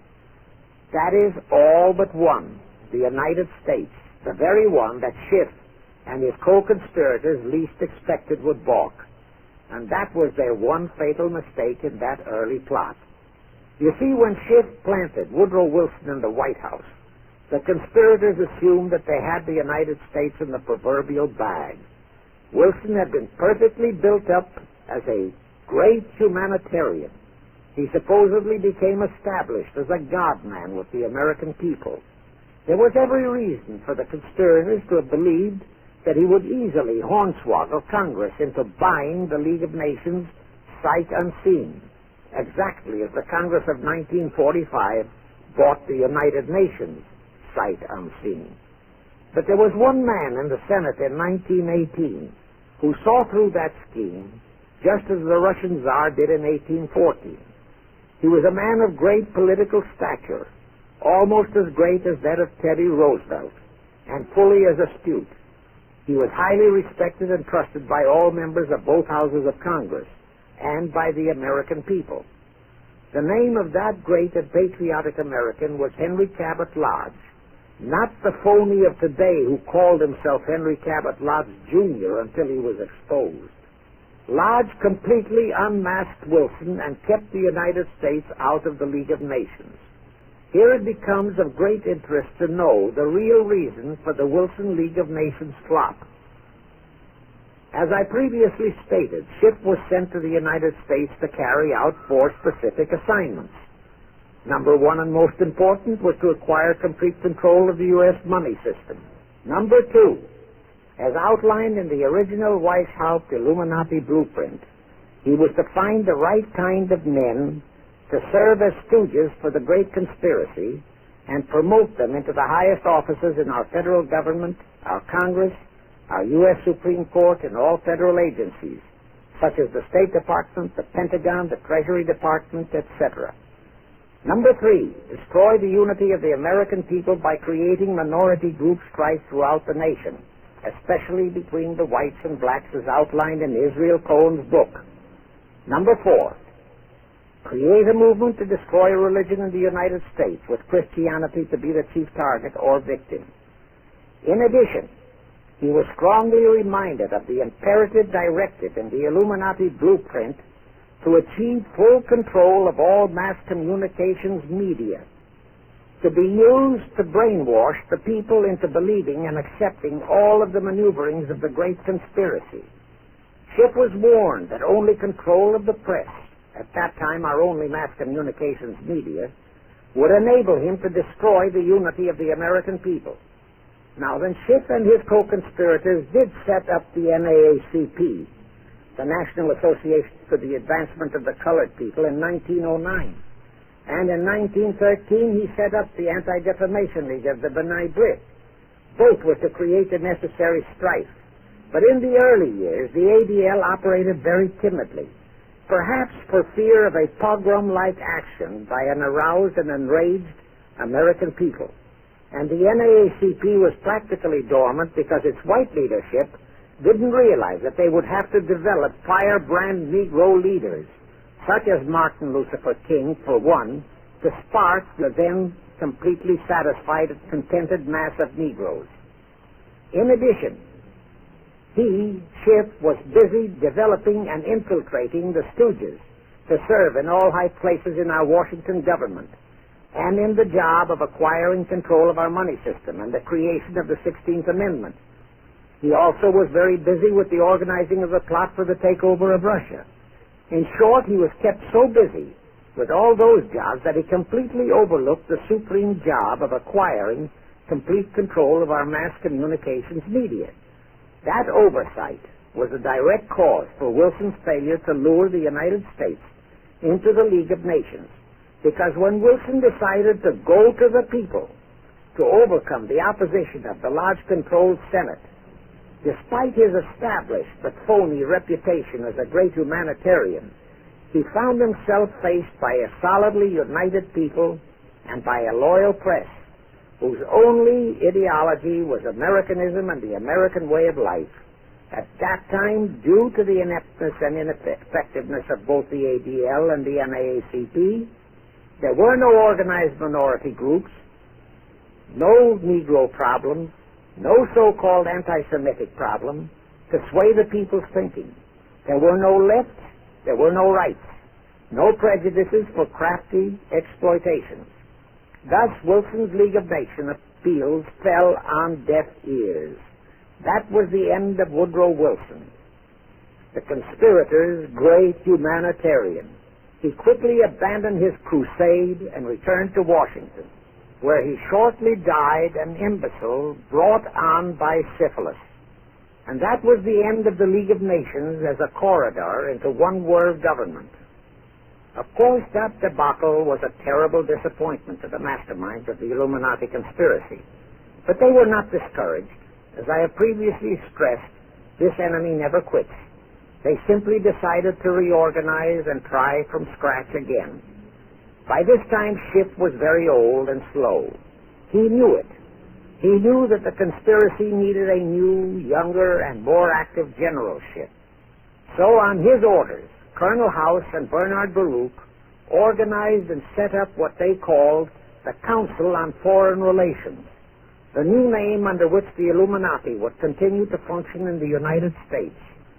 The hierarchy, officers and directors of the C.F.R., is composed principally of descendants of the original Illuminati, many of whom had abandoned their old family names and acquired new Americanized names. For one example, we have Dillon, who was Secretary of Treasury of the United States, whose original name was Lepowski. Another example is Paley, head of the CBS TV channel, whose true name is Polinsky. The membership of the C.F.R. is approximately 1,000 in number, and contains the heads of virtually every industrial empire in America, such as Blau, president of the U.S. Steel Corporation, Rockefeller, king of the oil industry, Henry Ford II, and so on. And, of course, all the international bankers, also the heads of the tax-free foundations, are officers and/or active C.F.R. members. In short, all the men who provide the money and the influence to elect the C.F.R. chosen presidents of the United States, congressmen, senators, and who decide the appointments of our various secretaries of state, of the Treasury, of every important federal agency, are members of the C.F.R., and very obedient members indeed. Now, just to cement that fact, I will mention the names of a few of the United States presidents who were members of the C.F.R. Franklin Roosevelt, Herbert Hoover, Dwight D. Eisenhower, Jack Kennedy. Others who were considered for the presidency are Thomas E. Dewey, Adlai Stevenson, Nixon, and Vice President of a C.F.R. subsidiary, Barry Goldwater. Among the important cabinet members of the various administrations, we have John Foster Dulles, Allen Dulles, Cordell Hull, John J. McCloy, Morgenthau, Clarence Dillon, Rusk, McNamara, and just to emphasize the red color of the C.F.R., we have as members such men as Alger Hiss, Ralph Bunch, Kosvolsky, Harry Dexter White, real name Weiss, Owen Lattimore, Philip Jeffy, etc., etc. Simultaneously, they were flooding thousands of homosexuals and other blackmailable characters into all the federal agencies from the White House down. Remember Johnson's great friend Jenkins and Bobby Baker? Now, there were many jobs the new C.F.R. had to accomplish. They required much help. So their first job was to set up various subsidiaries to whom they assigned special objectives. I can't name all the subsidiaries in this recording, but the following are a few. The Foreign Policy Association, FPA, the World Affairs Council, WAC, the Business Advisory Council, BAC, the notorious ADA, Americans for Democratic Action, virtually headed by Walter Reuther, the notorious 1313 in Chicago. Barry Goldwater was, and no doubt still is, a vice president of one of the C.F.R. subsidiaries. In addition, the C.F.R. set up special committees in every state in the Union, to whom they assigned the various local state operations. Simultaneously, the Rothschilds set up similar C.F.R.-like control groups in England, France, Germany, and other nations to control world conditions and cooperate with C.F.R. to bring about another world war. But the C.F.R.'s first and foremost job was to get complete control of our mass communications media. The control of the press was assigned to Rockefeller. Thus, Henry Luce, who recently died, was financed to set up a number of national magazines, among them Life, Time, Fortune, and others, which publish USSR in America. The Rockefellers also directly or indirectly financed the Cowles Brothers Look magazine and a chain of newspapers. They also financed a man named Sam Newhouse to buy up and build a chain of newspapers all over the country. And the late Eugene Meyer, one of the founders of C.F.R., bought the Washington Post, Newsweek, the weekly magazine, and other publications. At the same time, C.F.R. began to develop and nurture a new breed of scurrilous columnists and editorial writers, such as Walter Lippmann, Drew Pearson, the Alsops, Herbert Matthews, Irwin Canham, and others of that ilk, who called themselves liberals, who proclaimed that Americanism is isolationism, that isolationism is warmongerism, that anti-communism is anti-Semitism and racism. All that took time, of course, but today our entire press, except for some local small-town papers and weeklies published by patriotic organizations, is completely controlled by C.F.R. stooges, and thus they finally succeeded in breaking us up into a nation of quarreling, wrangling, squabbling, hating factions. Now, if you still wonder about the slanted news and outright lies you read in your paper, you have the answer. To the Lehmans, Goldman Sachs, Kuhn Loeb, and the Warburgs, the C.F.R. assigned the job of getting control of the motion picture industry, Hollywood, radio and television, and believe you me, they succeeded. If you still wonder about the strange propaganda broadcasts by the N.W.Os, Chet Huntley, Howard K. Smith, Eric Severide, Drew Pearson, and others of that ilk, you have the answer. If you wonder about all the smut, sex, pornography, and mixed marriage films you see in your movie theater and on your TV set, all of which is demoralizing our youth, you have the answer. The whole story of the C.F.R. conspiracy takeover of our mass communications media is far too long to include in this recording, but you can find it in the News-bulletin number 125, entitled How to Get the Reds Out of Communications Media. It was published and brought up to date by the Cinema Educational Guild. It tells in detail how the press, the movies, TV, and radio have been, and still are, used to brainwash the people, to demoralize our youth, and they have been and still are encouraging and creating sympathy for the rioting Negro civil rights lawlessness. You can get a copy of this news bulletin by writing to the Cinema Educational Guild, Post Office Box 46205, Hollywood, California. Now, to refresh your memory, let's go back for a moment. Wilson's plot had torpedoed all chances of transforming that League of Nations into the conspirators' hoped-for one-world government housing. So the Jacob Schiff plot had to be done all over again, and they organized the C.F.R. to do it. We also know how successfully the C.F.R. did that job of brainwashing and destroying the unity of the American people. But as was the case with the Schiff plot, the climax and the creation of a new housing for their one-world government required another world war, a war that would be even more horrible and more devastating than the First World War, in order to get the people of the world to again clamor for peace and a means to end all wars. But the C.F.R. realized that the aftermath of World War II would have to be more carefully planned, so that there would be no escape from the new one-world trap, another League of Nations, that would emerge from the new war, the trap we now know as the United Nations.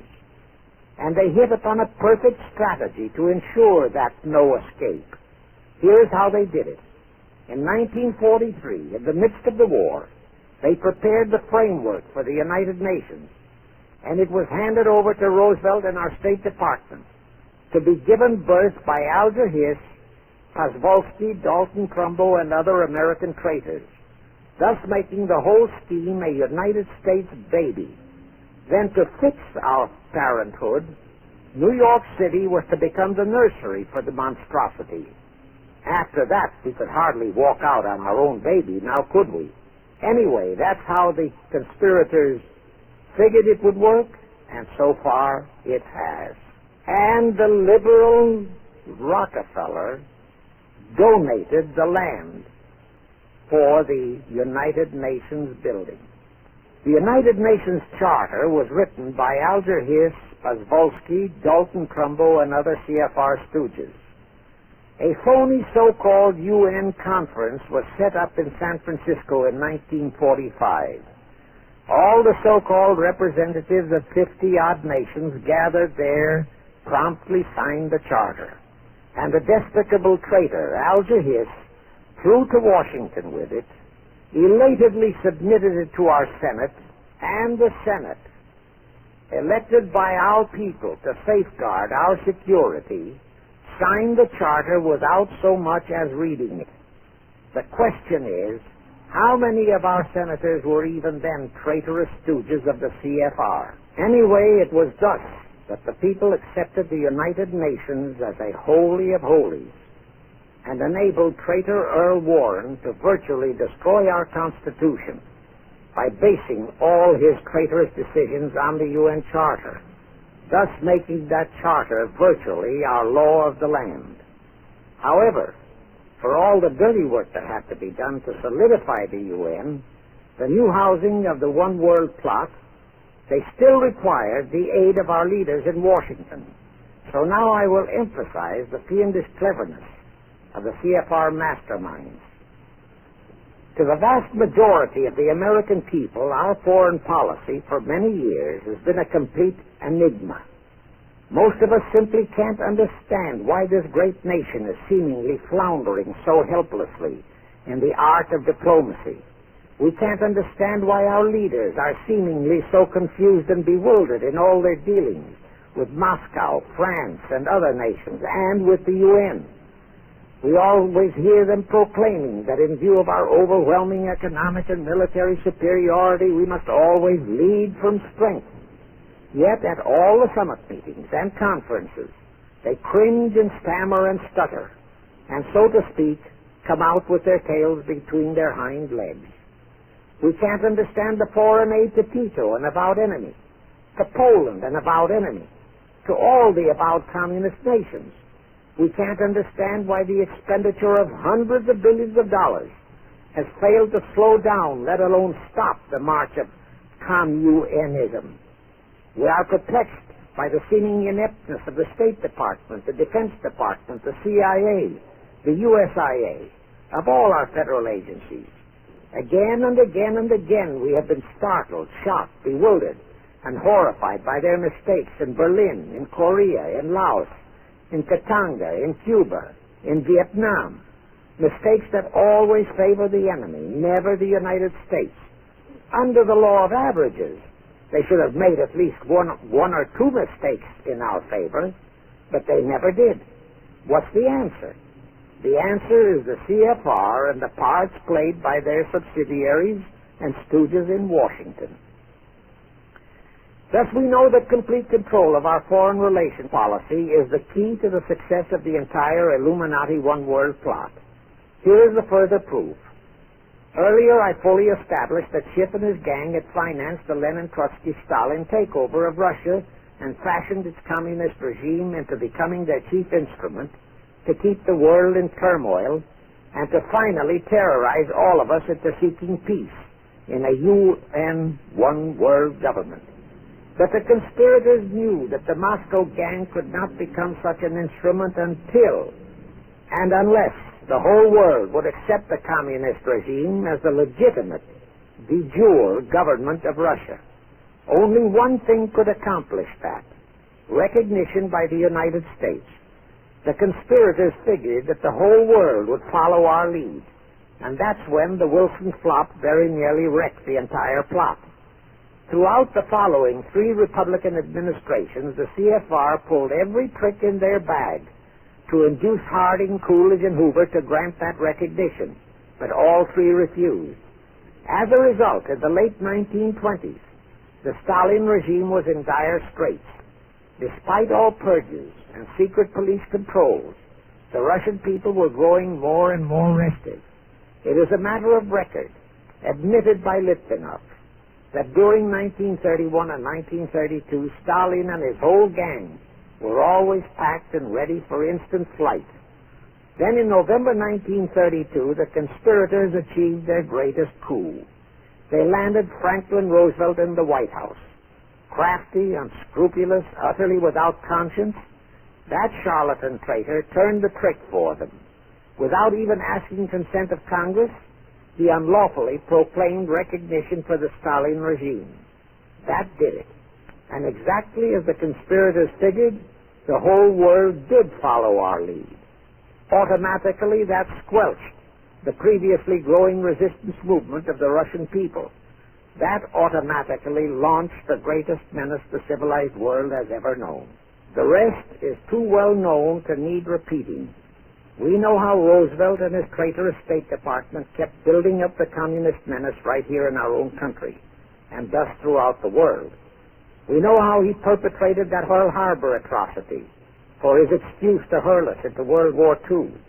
We know all about his secret meetings with Stalin at Yalta and how he, with Eisenhower's help, delivered the Balkans and Berlin to Moscow.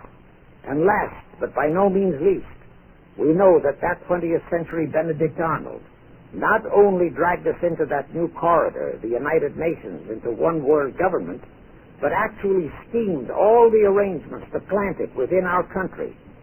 In short, the day that Roosevelt entered the White House, the C.F.R. conspirators regained full control of our foreign relations machinery and firmly established the United Nations as the housing for the Illuminati one world government. I wish to stress one other very vital point. That Wilson League of Nations flop brought Schiff and his gang to the realization that control of just the Democratic Party was not enough. True, they could create a crisis during the Republican administration, as they did in 1929 with their Federal Reserve manufactured crash and depression, which would bring another Democrat stooge back into the White House. But they realized that a 4-year disruption in their control of our foreign relation policies could play havoc with the progress of their conspiracy. It could even break up their entire strategy, as it almost did before Roosevelt saved it with his recognition of the Stalin regime. Thereupon, after that Wilson debacle, they began to formulate plans to achieve control of both of our national parties. But that posed a problem for them. Manpower. Stooges in the Republican Party also added manpower for the Democratic Party, because control of just the man in the White House would not be enough. They'd have to provide that man with trained stooges for his entire cabinet, men to head the State Department, the Treasury Department, the Pentagon, the CIA, the USIA, etc. In short, every member of the various cabinets would have to be a chosen tool of the C.F.R., such as Rusk and McNamara. Also all undersecretaries and assistant secretaries. That would give the conspirators absolute control of all our policies, both domestic and, most important, foreign. That course of action would require a reserve pool of trained stooges, instantaneously ready for administrative changes and for all other exigencies.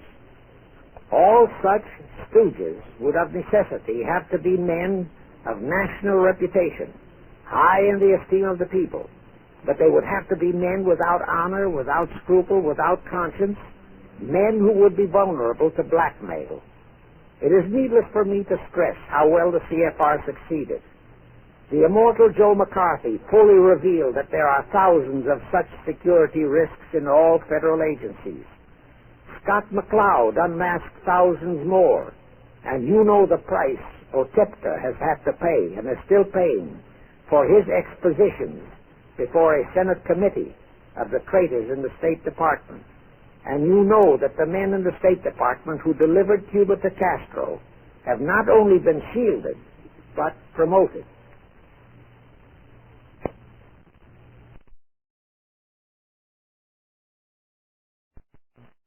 Now let's go back to the crux of the whole one-world government plot and the maneuvering necessary to create another League of Nations to house such a government. As I have already stated, the conspirators knew that only another world war was vital for the success of their plot. It would have to be such a horrifying world war that the peoples of the world would cry out for the creation of some kind of a world organization that could assure everlasting peace. But how could such a war be brought about? All the European nations were at peace. None had any quarrels with their neighboring nations. And certainly their troops in Moscow wouldn't dare to start a war. Even Stalin realized that it would mean the overthrow of his regime unless so-called patriotism would weld the Russian people behind him. But the conspirators had to have a war. They had to find or create some kind of an incident to launch it. And they found it in a little inconspicuous and repulsive little man who called himself Adolf Hitler. Hitler, an impecunious Austrian house painter, had been a corporal in the German army. He made the defeat of Germany into a personal grievance. He began to rabble-rouse about it in the Munich, Germany area. He began to spout about restoring the greatness of the German Empire and the might of the German soldiery. He advocated the restoration of the old German military to be used to conquer the whole world. Strangely enough, Hitler, the little clown that he was, could deliver a rabble-rousing speech, and he did have a certain kind of magnetism. But the new authorities in Germany didn't want any more wars, and they promptly threw the obnoxious Austrian house painter into a prison cell. Aha! Here was the man, decided the conspirators, who, properly directed and financed, could be the key to another world war. So while he was in prison, they had Rudolf Hess and Goering write a book which they titled Mein Kampf and attributed the authorship to Hitler, exactly as Litvinov wrote Mission to Moscow and attributed the authorship to Joseph Davies, then our ambassador to Russia, and a stooge of the C.F.R. In Mein Kampf, Hitler, the pseudo-author, outlined his grievances and how he would restore the German people to their former greatness. The conspirators then arranged for a wide circulation of the book among the German people in order to arouse a fanatical following for him. On his release from prison, also arranged by the conspirators, they began to groom him and finance him to travel to other parts of Germany to deliver his rabble-rousing speeches. Soon he gathered a growing following among other veterans of the war, and that soon spread to the masses, who began to see in him a savior for their beloved Germany. Then came his leadership of what he called his Brown Shirt Army and the March on Berlin. That required a great deal of financing, but the Rothschilds, the Warburgs, and others of the conspirators provided all the money he needed. Gradually, Hitler became the idol of the German people, and then they overthrew the von Hindenburg government, and Hitler became the new Fuhrer. But that still was no reason for a war. The rest of the world watched Hitler's rise, but saw no reason to interfere in what was distinctly a domestic condition within Germany. Certainly none of the other nations felt it was a reason for another war against Germany, and the German people were not yet incited into enough of a frenzy to commit any acts against any neighboring nation, not even against France, that would lead to a war. The conspirators realized they would have to create such a frenzy that would cause the German people to throw caution to the winds and at the same time horrify the whole world. And incidentally, Mein Kampf was actually a follow-up of Karl Marx's book, A World Without Jews. The conspirators suddenly remembered how the Schiff-Rothschild gang had engineered the pogroms in Russia, which slaughtered many, many thousands of Jews and created a worldwide hatred for Russia. And they decided to use that same unconscionable trick to inflame the new Hitler-led German people into a murderous hatred of the Jews. Now, it is true that the German people never had any particular affection for the Jews, but neither did they have an ingrained hatred for them. Such a hatred would have to be manufactured. So Hitler was used to create it. This idea more than appealed to Hitler.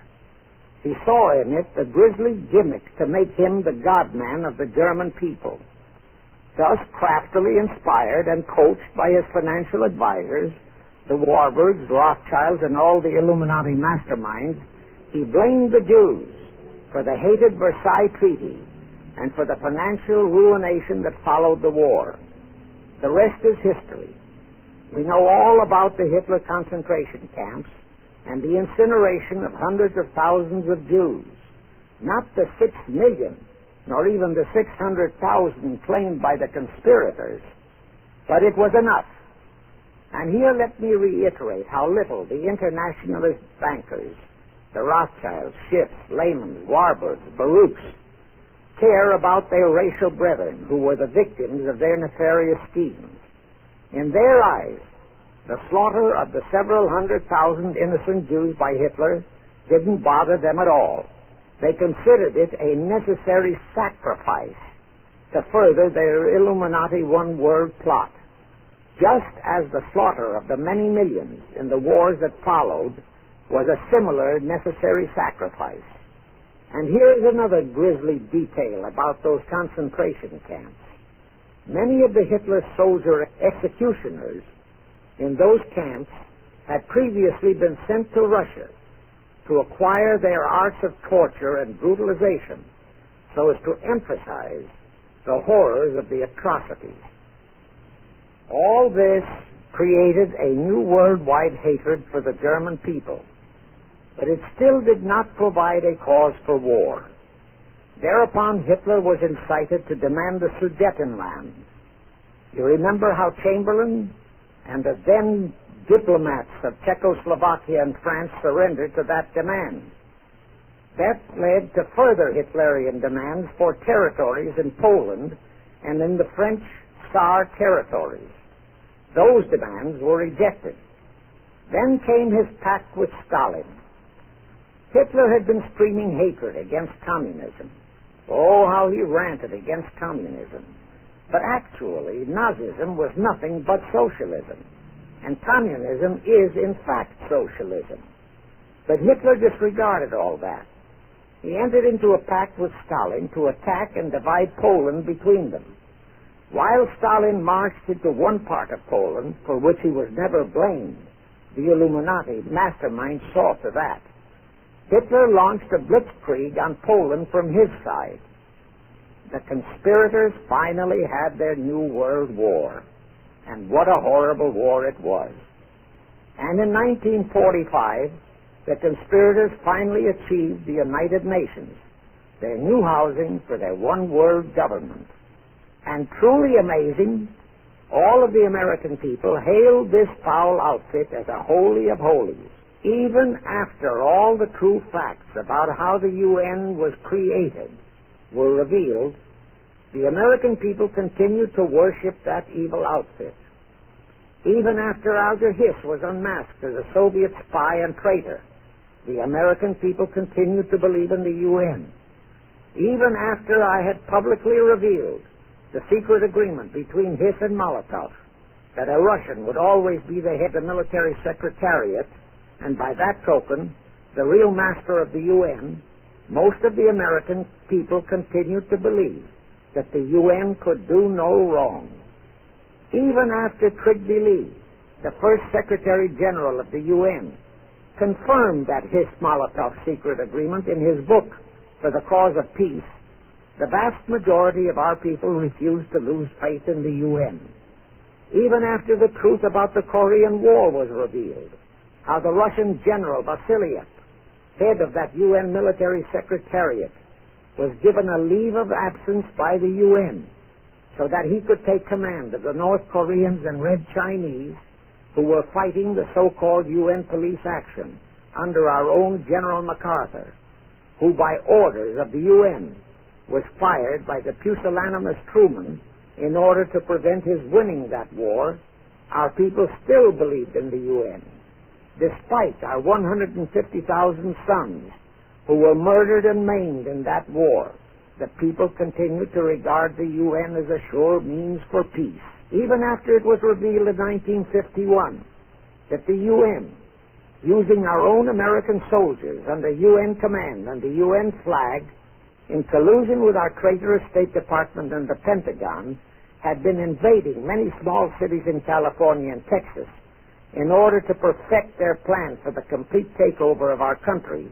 Most of our people brushed it off and continued their belief that the UN is a holy of holies.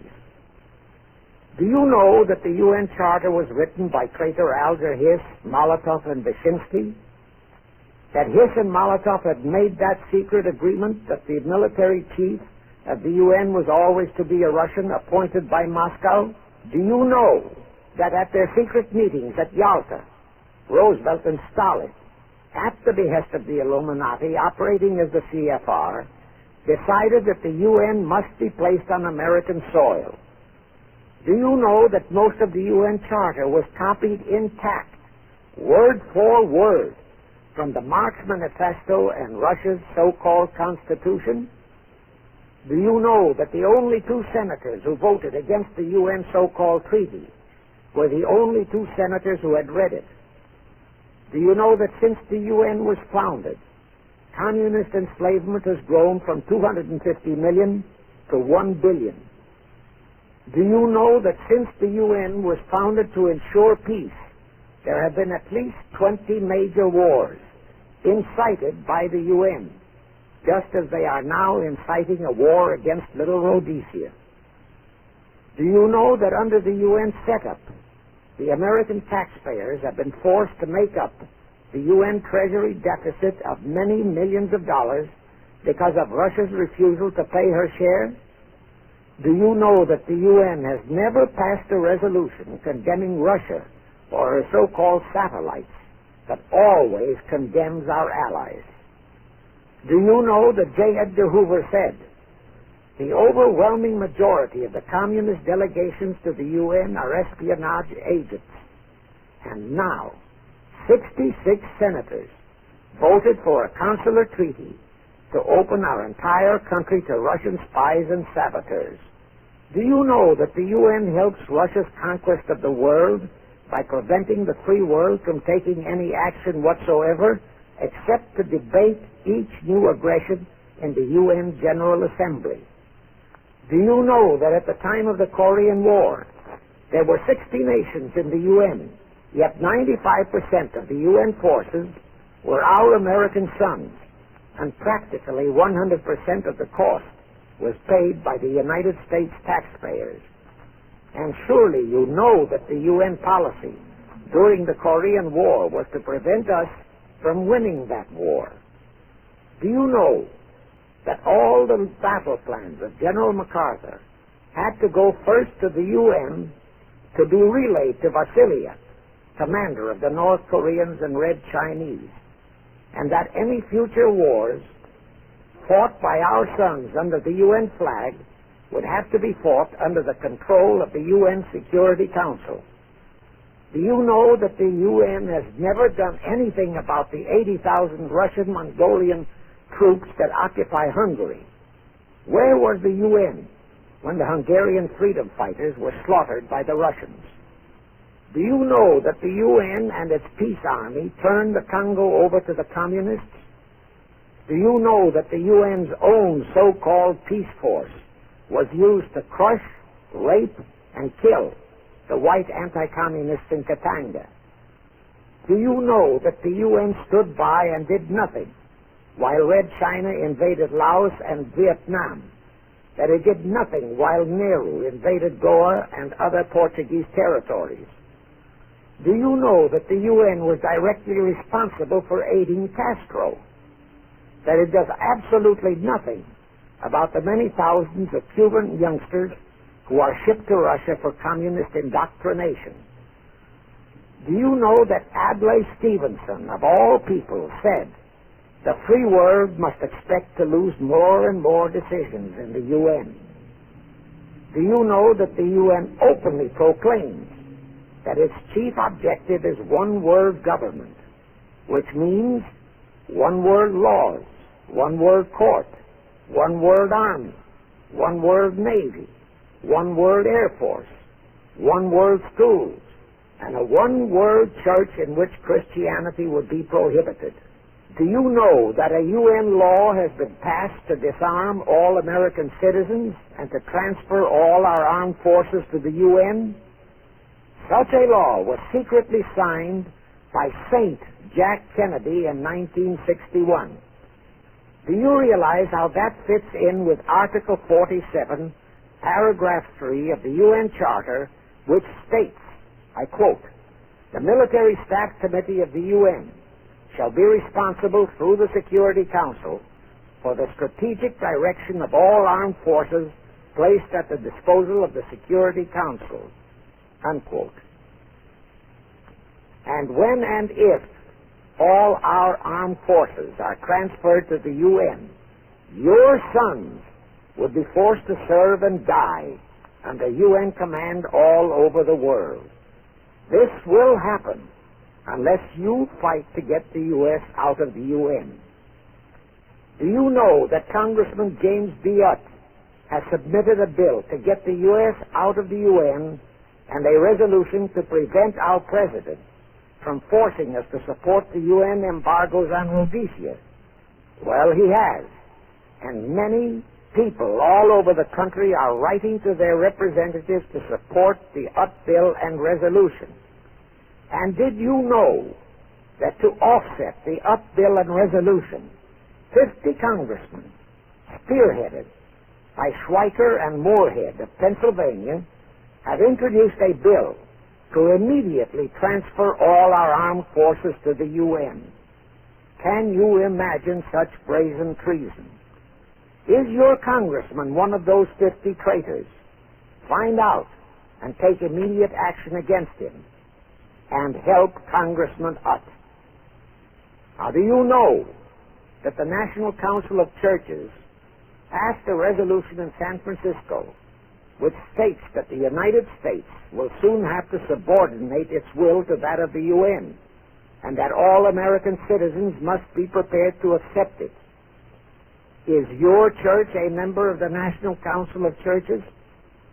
In connection with that, bear in mind that God is never mentioned in the UN Charter, and their meetings are never opened with prayer. The creators of the UN stipulated in advance that there should be no mention of God or Jesus Christ in the UN Charter or in its UN headquarters. Does your pastor subscribe to that? Find out. Furthermore, do you know that the great majority of the so-called nations in the UN are anti-Christianity? That the UN is a completely godless organization by orders of its creators, the C.F.R. Illuminati. Now, have you heard enough of the truth about the Illuminati's United Nations? Do you want to leave your sons and our precious country to the unholy mercy of the Illuminati's United Nations? If you don't, write, telegraph, or phone your representatives and senators that they must support Congressman Utt's bill to get the U.S. out of the UN and the UN out of the U.S. Do it today, now, before you forget. It is the only salvation for your sons and for our country. Now I have one more vital message to deliver. As I told you, one of the 4 specific assignments Rothschild gave Jacob Schiff was to create a movement to destroy religion in the United States, with Christianity to be the chief target. For a very obvious reason, the Anti-Defamation League wouldn't dare to attempt it, because such an attempt could create the most terrible bloodbath in the history of the world, not only for the ADL and the conspirators, but for the millions of innocent Jews. Schiff turned that job over to Rockefeller for another specific reason. The destruction of Christianity could be accomplished only by those who are entrusted to preserve it, by the pastors, the men of the cloth. As a starter, John D. Rockefeller picked up a young so-called Christian minister by the name of Dr. Harry F. Ward, Reverend Ward, if you please. At that time, he was teaching religion at the Union Theological Seminary. Rockefeller found a very willing Judas in this reverend. Thereupon, in 1907, he financed him to set up the Methodist Foundation of Social Service. And Ward's job was to teach bright young men to become so-called ministers of Christ and to place them as pastors of churches. While teaching them to become ministers, the Reverend Ward also taught them how to very subtly and craftily preach to their congregations that the entire story of Christ is a myth, to cast doubts on the divinity of Christ, to cast doubts about the Virgin Mary. In short, to cast doubts on Christianity as a whole. It was not to be a direct attack, but much of it by crafty insinuation that was to be applied in particular to the youth in the Sunday schools. Remember Lenin's statement, "Give me just one generation of youth, and I'll transform the whole world." Then, in 1908, the Methodist Foundation of Social Service, which incidentally was America's first communist front organization, changed its name to the Federal Council of Churches. By 1950, the Federal Council of Churches was becoming very suspect. So in 1950, they changed the name to the National Council of Churches. Do I have to tell you more about how this National Council of Churches is deliberately destroying faith in Christianity? I don't think so. But this I will tell you.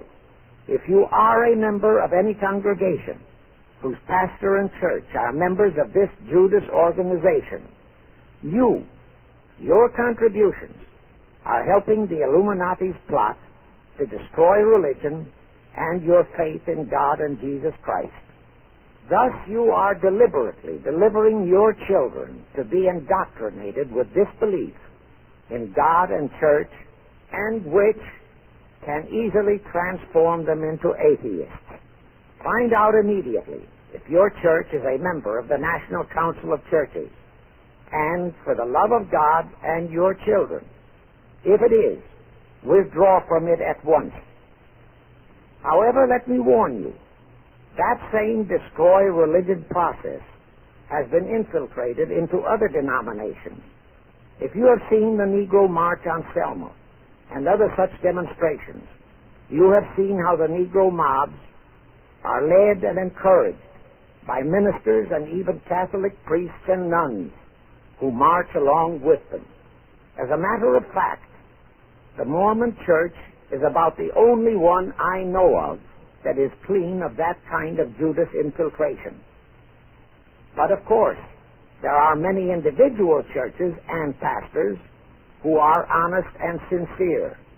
Find one such for yourself and for your children. Incidentally, this same Reverend Harry F. Ward was also one of the founders of the American Civil Liberties Union, a notorious pro-communist organization. He was the actual head of it from 1920 to 1940. He also was a co-founder of the American League Against War and Fascism, which, under Browder, became the Communist Party of the United States. In short, Ward's entire background reeked of communism, and he was identified as a member of the Communist Party. He died a vicious traitor to both his church and country. And this was the man old John D. Rockefeller picked and financed to destroy America's Christian religion, in accordance with the orders given to Schiff by the Rothschilds.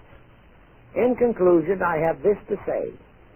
You probably are familiar with the story of how one Dr. Frankenstein created a monster to do his will of destroying his chosen victims, but how instead, in the end, that monster turned on his own creator, Frankenstein, and destroyed him. Well, the Illuminati, C.F.R., has created a monster called the United Nations, who, supported by their minority groups, rioting Negroes, the traitorous mass communications media, and the traitors in Washington, was created to destroy the American people. Well, we know all about that many-headed Hydra monster. We know the names of those who created that monster. We know all their names. And I predict that one fine day the American people will come fully awake and cause that very monster to destroy its creator. True, the majority of our people are still being brainwashed, deceived, and deluded by our traitorous press, TV, and radio, and by our traitors in Washington. But surely, by now, enough is known about the UN to stamp that outfit as a deadly, poisonous rattlesnake in our midst. My only wonder is what it will take to awaken and arouse our people to the full truth. Perhaps this record will do it. 100,000 or 1,000,000 copies of this record can do it. I pray to God it will.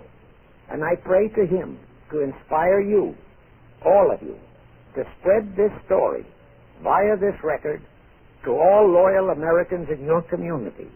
You can do it by playing it to study groups assembled in your homes, at meetings of the American Legion, the DFW, the DAR, all other civic groups and women's clubs, especially the women's clubs who have their sons' lives at stake. With this record, I have provided you with the weapon that will destroy the monster. For the love of God, of our country, and of your children, use it. Get a copy of it into every American home.